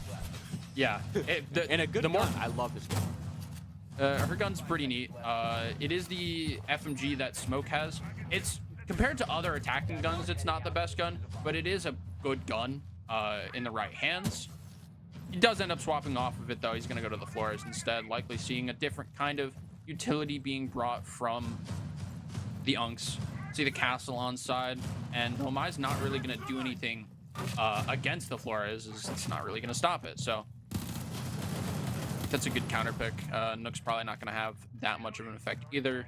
This is playing really aggressively up in this cocktail area. He needs to be careful he doesn't get just completely flushed out from the windows here.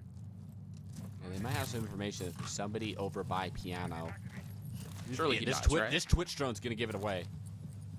Did he see? Wait. Yeah, they know he's shooting cams. Okay. They know he's here, and he drops the hatch, so he will be able to get out with his life. So good work on that regard. So the Unks right now are currently holding on a very nice shot from Zolaris as he takes down the leader of KARN & Co. And that's your hard breach on top of it as well. So a huge opening pick here for the Unks. Yeah, and there's no more hard breach remaining. There's no hard breach charges. Zilch. Nope.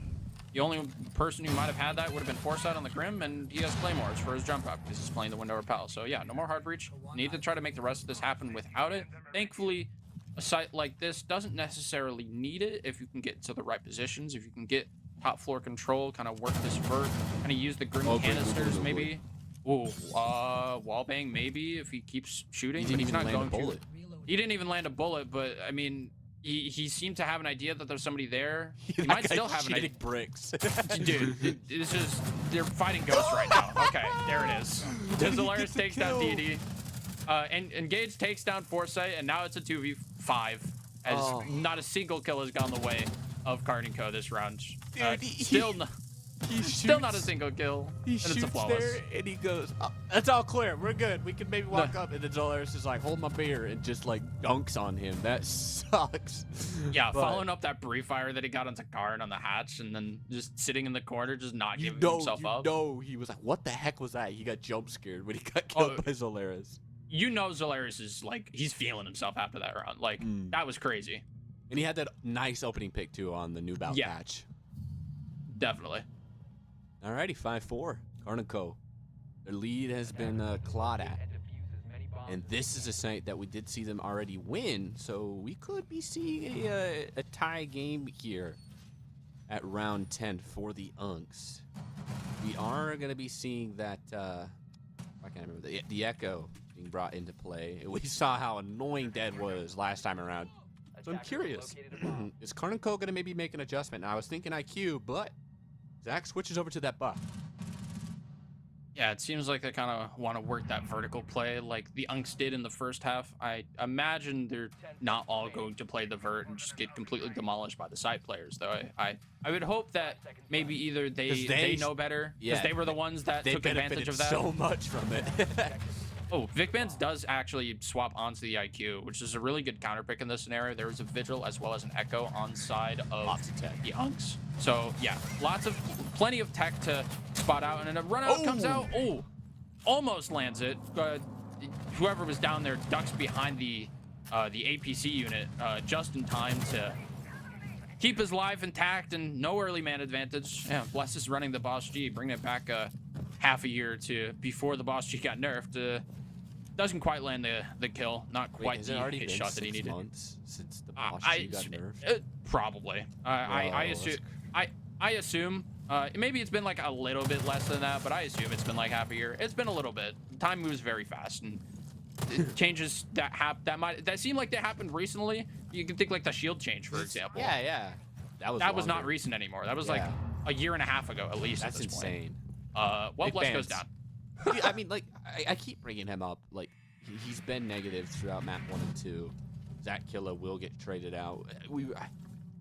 I had an opportunity to cast Vic Bands with M80X in their Challenger series on Siege Double Shot, and he's talented. Like, all those guys were. And now, I feel like this would be a stage where he can have more of a star role, where Stompin's not taking his name. Tonight just seems not to be the night so far, but it could change here. Minute 30 on the clock, and I'm starting to get that vibe of we're taking too long on our execute. Taking a little bit long, but they do manage to spot out one of these Echo drones. He's going to get rid of it with a nade through the floor. I think that blew up a Goyo canister as well. Okay. That's going to be good value out of that nade just on the floor. Yeah, I'm pretty sure he did. We saw one rolled route. I don't know. He might have just dodged it. Maybe he didn't. Surely they have it dead to rights. They're hunting this drone like it's a person. Yeah, they're making sure they get rid of this utility. I imagine that's part of the reason the Vidal died so early too, is because of the IQ making that possible for Vic fans. But yeah, Monty's starting to make his way in through VIP. Is going to get slowed down a little bit by the tuber canisters. Gets stunned out by his own teammate, and Zolaris is in kind of a tough spot here. Is trying to hold down VIP against them. Yeah, there's no way that he doesn't die here. He might get one for his troubles if he swings out. Almost does, but DD takes down Engage in the process. Eventually he turns his back to the Monty, who ends up taking him out. KARN gets a kill on the Zolaris. 2-2 now, as Ions and Dead both fight back, taking out the taking out 2 players on KARN and Cone. Well, one of the players is the Monty, so they need to be careful. KARN needs to be really careful. He's aggressive. He needs to be careful on trying to chow this last player, and it gets out of the last 20 seconds, and now he's the only one remaining. Now he can't afford to be safe, and he gets Pokeball for the final kill. Ash Ketchup on the battlefield, gets a gun, gets an impact grenade as well. And it got scary there, because I thought KARN was actually going to win that round, but those last 2 players just danced their way around, and it's tied. That's right, folks. It is tied here for the Unks. They won that first attacking round, and we are going to be seeing a timeout from KARN & Co. I mean, look at that. Vic Bandits 3-6. You said specifically in the pregame, I did. Play around your superstars, and Deity has been the superstar of this series. Vic Bandits needs to erupt here. Maybe not erupt, but just come alive and start showing a little bit here in this latter half, these final couple of rounds, to really help his team. It reminds me of, it might be a little bit of a tangent, but it reminds me of the woes of Wolves, like the pro team around like a year ago when they still had like Mowgli, Deadshot, and all of them. Where like it didn't seem like more than one of their like star fraggers could activate at the same time, and it ended up being like their issue a lot of the time. Kind of seems like a similar thing is happening where Deity, I mentioned him in the pregame too. Him and Vic Bands, I think, are the kind of the star players, the star fraggers that they have on this team. And Deity, he's been pulling his weight and almost picking up the slack for Vic Bands. But you have to imagine if both of them were kind of activated at the moment, these rounds would be going a lot smoother and a lot more convincingly. So if they can maybe just try to find a way to enable Vic Bands a little bit better, these rounds might go even easier than they have been so far. They have been in the lead for the majority of these games so far, but the only lead they haven't had was round 1. Yeah, they need to be careful. They need to be careful not to once again kind of throw the lead away. In the first map, they had that 6-1 lead that eventually turned into a 7-5, a lot closer than it really needed to be. This game, they had what, the 5-2 lead. So yeah, they had the 5-2 lead. Now it's 5-5. They took that timeout, and hopefully they have some of their nerves settled. They have a little bit better of an idea of how they want to approach these next couple of rounds. 2 more rounds in regulation to go to kind of close this one out, and Zach's on the Nook again. Yeah, that's what I was just about to say too. I'm like, all right, we could see Zach maybe float around, potentially coming into play. Boy, I mean, I feel like this UNC team has been under the pressure the entire series, and this is a huge moment. We could have maybe been talking about, honestly, like, UNCs could have already won this series, I feel like. There's been so many opportunities for them to win it, but they haven't had that clutch factor. They haven't been able to get these executes on their attacks ready. Can they defend Cafe Dostoyevsky? 2 more rounds to go. Let's see what they can do. Yeah, and you kind of see just from the KD spread on the UNCs, not a single one of them is negative at the moment. So you can kind of see a good contribution from every one of the players on the UNCs. Some of it maybe just being individual sort of plays where they kind of have to work their way out of a tough spot, but they are able to make it happen so far. Whereas on the side of KARN & Co., Vic Bands 3-6, KARN 4-7, but that's kind of expected. Ooh, they spot the Azami out here. They might try to go for a cheeky kill. Going over the rappel. Ions gets a kill into Vic Bands, and the woes kind of continue. Jump out happens. He knew he was spotted. He needed to try to make something happen, and now he's just outside. This is interesting. He seems like I think he's so worried about a swing. How is he still out there? Somebody go and get him. They're trying to clap. Finally, there he is. They get rid of him, but he has done way too much damage already. 2 players remain for KARN & Co. UNCs are in a great position to reclaim the lead that they haven't had since round 1. A pseudo Nook there. Look at the camera, see if it's on. If it's not, just walk past it. Maybe it seems like he kind of wants to conceal his presence at the moment, maybe to see if maybe he can catch somebody off guard. They are in this 2v4 scenario, and if there is anyone you do want in the clutch at the moment, it is Deity, I think. He has been the sort of star fragger for the first map as well as the second map. He has the most kills on his team. He's getting enabled really effectively by the rest of his team to make a lot of these plays happen. And well, he has walked into a fender mine at this point as KARN is trying to pinch from the other side of the map. KARN is going to try to make some noise with the Selma, a little bit more vert as well, as both of these players start to encroach towards the site. That camera is being watched, though. Giveaway. Big giveaway, and we're moving into the last 30 seconds of this round. Edie is just trying his best to find a gap. Zolaris is knocked. Bless drops down to low HP. And as he goes for the cleanup, it costs him his life. KARN, now the last player standing, if he wants to keep something alive, gets shut down. And the UNCs take a lead that they haven't had in 10 rounds. Up 6-5 as we move into the last round of regulation. And all the UNCs need to do to move this to map number 3 is win 1 more round. Uno mas. Uno mas. Win this next round, you go to Chalet, a map that you already have footage on of KARN & Co. that you maybe could have tried to prep. But otherwise, it's going to be difficult to fare. It's going to be the top floor for the defense or the UNCs. Top floor. Overtime on the line. Series point is currently with KARN & Co. If they can get this to overtime, it will still be alive. We are in the same position on bank. The UNCs made a comeback, but it was the reverse. KARN & Co. had the deciding round, not the UNCs. They're the ones who are trying to stop an overtime promise for KARN & Co. Top floor we go. They're getting that hatch reinforced, which is very interesting. Maybe try to do that for it. The reason that you do that is when you have an Azami on side, you reinforce the hatch to give the Azami a little bit of a spot that she can stand and not get screwed not over by Bert or anything. Yeah, not bugged or anything like that. You have a spot that you can sit, and it's typically the way that you play that.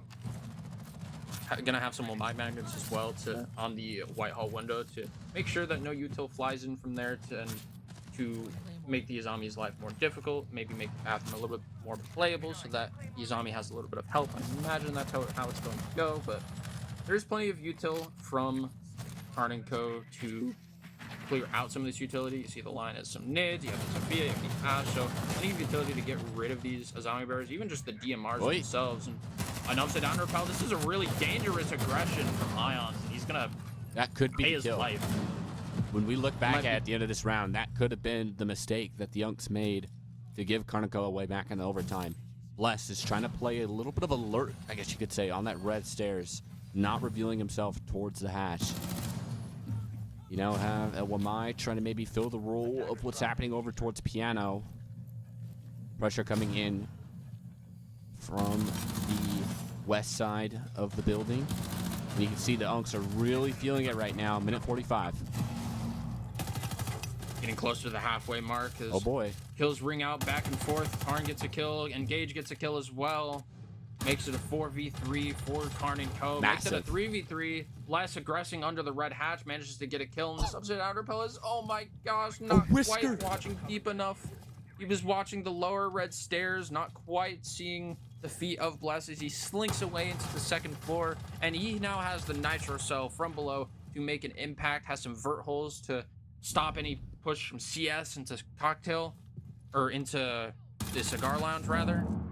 He is droned out, though. They know he's there, and there is a player, Deity, who's trying to hunt him down. The cam info is going to alert him, Bless, of the presence of the Ash, though. Likely going to be effectively a 2v2 on this top floor until one of those players kills one another. And we move into the last minute of this round. Ace opening up the bathroom walls. Deity and Bless taking gunfights onto one another.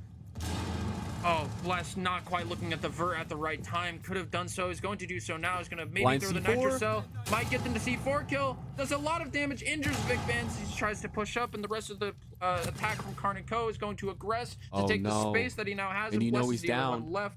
You know he's down, but it's a 1v2. He needs to try to make something happen here. He gets rezzed, and Bless is at 1 HP, and he gets taken up by Long Angle all the way from Bar Backstore.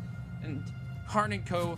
tied up at 6-6. Regulation not going to be enough for either team. Overtime is needed. Cafe is the Unks map. Let's see if it shows in overtime. They had a lead for a sliver of this game. We head to overtime. This is an impossible game to call right now. Deity is continuing that form we saw on Bank into map 2. We're still looking to maybe see somebody else really grab the spotlight for KARN and Co. Because everyone else on that team is negative outside of Deity. Everyone, look at that kill fleet line on the Unks, dude. I mean, Payne, 10 and 10, 9 and 8, 9 and 6, 9 and 7, 9 and 6. Really even. Everyone pulling their weight right now to try and force a map 3. Yeah, it's a very different story on KARN and Co.'s side. Like you mentioned, Deity, the only one on his team going positive at the moment. Zach 8 and 10, Vic 3 and 7, KARN 7 and 8, Foresight 5 and 11. Again, you have to imagine if some of these other players are able to kind of step up in those departments, this could have gone KARN and Co.'s side so much sooner, but not to be the case. 8-2. 8-2 on the board. We haven't seen that yet. That's true. They are going to more bunker opt to, play a little bit more of a bunker, keep the freezer wall closed for as long as they can, and they might have the right read here because KARN and Co. hasn't really brought operators for a sort of vertical take with like a ram or anything. Instead have a Monty, a Lion, and a Glass, and they're going to start making their way into Bakery right away and take the control as it has been given up. The rotate that was originally there has been reinforced off, and well, they're going to try to use that to their advantage. They found one of the cake claws, so that opens up that prep wall. A little bit of the work done. And it's curious how they were ready for that cake claw, kind of hidden above prep. Smokes are going to come out as they're trying to activate Zach on this Glass, trying to see if anybody overextends their welcome. Deity finds the first blood. Vicman finds another. Kills are going back and forth now as there's lots of action happening over by Small Bake. It's going to be brought back to an even keel. You can see Foresight has so many players to deal with. He's got some help from his captain. They reclaim their life advantage and still so much time on the clock to try and work. 3v2 and a number of players have taken some decent amount of damage. Yeah, that hallway being a real big nuisance for the attackers, but the Rower gate closing off that long angle might make it a little bit more safe to push into the map here. He's going to lock off the front door as well, and it's a really good use of Rower to take this space, and yeah, it just allows KARN to kind of walk into the site, and he can maybe start to go for the plant here with some coverage from his other two compatriots on his side. He knows that the hatch is open. He knows that a player is You know, there. last player. And is the last player alive now, and he's gonna drop and kind of put himself into a corner as he tries to go for this plant denial. Nitroso comes out, it blows up, doesn't get anything for his troubles, and he's shut down eventually by Vic Pans, who gets 2 big kills in that round to make it just a little bit closer on the kills department. He finally shows up in one of these rounds, and that puts them onto match point. Dude, that Aurora wall right there on Freezer to deny that C4 was like prime Blake Griffin. It shut down as that C4 got thrown. Is that what happened? Yeah, it was going as he threw it, and it blocked it from just denying that plan. But I still think that was a very difficult situation. So KARN and Co pull out an attack. I mean, wow, that was huge for those guys, and now they are in firm control to end this. It's so, that round was like so interesting to me because it felt like the Unks had a great read on how KARN and Co were going to attack that site. They gave up that hallway way too easily. I mean, yeah, they gave up the hallway a little bit too easily. They went any extension into Bakery or into VIP, like I believe they had done before, and instead tried to bunker up, play the Cade Tube, and try to force them. And it would work really well for a horizontal push. The problem is, though, the lineup from KARN & Co was set up for a horizontal push. With the Monty, they had the Glass as well. The Raura even blocking off the doorways and making the angles just a little bit more difficult to kind of contest. So good reads from both sides, I think, to try to outplay either side. But yeah, ends up going in KARN & Co's favor. And now they swap sides for this next round. Hyde on the board. Goyo as well to deny some time. Lots of different kind of utility being brought from KARN & Co to make this defense happen. Somebody's peeping, knows what you're trying to do. Not my mute jammer, says Zach. Ions backs him down. Both of them still getting out with their lives. Unks trying to find a gap, a moment to keep their, honestly, their top 2 aspirations alive. This is a huge round in the context of the TPL group. 4v4 now, as kills are going to go both ways. You have lost a Malusi, and you have lost a Lion. Dead finds another. Starting to trickle down this KARN & Co defense. It's not looking good if you want to try and end it here in round 14 for KARN & Co. Still a 3v4, and you've seen the clutch potential that KARN & Co has had so far throughout both of these maps. Blast on a sliver of HP, and any bit of overextension from the Unks might seal the fate of the Unks if they're not careful.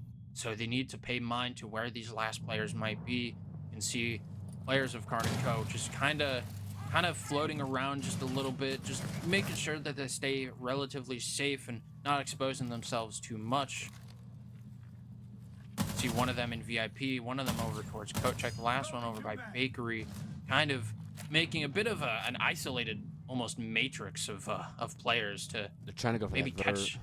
Yeah, they're trying to go for the vert, and it's not really going to net them much of anything outside of information that the players themselves are not within the site. Yeah. The vert's kind of coming a little bit late, and they can maybe try to use that to their advantage to start this execute, maybe isolate one of these players. No one's really inside of the objective right now for KARN & Co. They're surrounding it. So if anybody tries to run in, they'll get shot down. And the first player that might have to deal with that is Deity.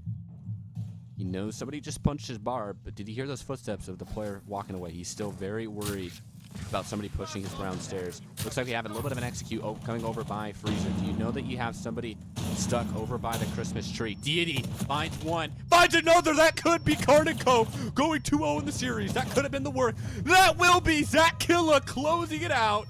A 2-0 start to the TPL group for KARN & Co. They take down one of the invited teams as Unks drop to 0-2. Really good stuff out of KARN & Co. to make that last round happen. Despite being in that man deficit, it's like I was saying, all they really needed to do is just sit still and let the Unks just overextend. And to their credit, they did try to actually play the fundamentals. They did try to coordinate with one another, try to play the trades, and just didn't end up working out because of just slight mistimings. And what that says to me is that maybe they're not as practice of a team.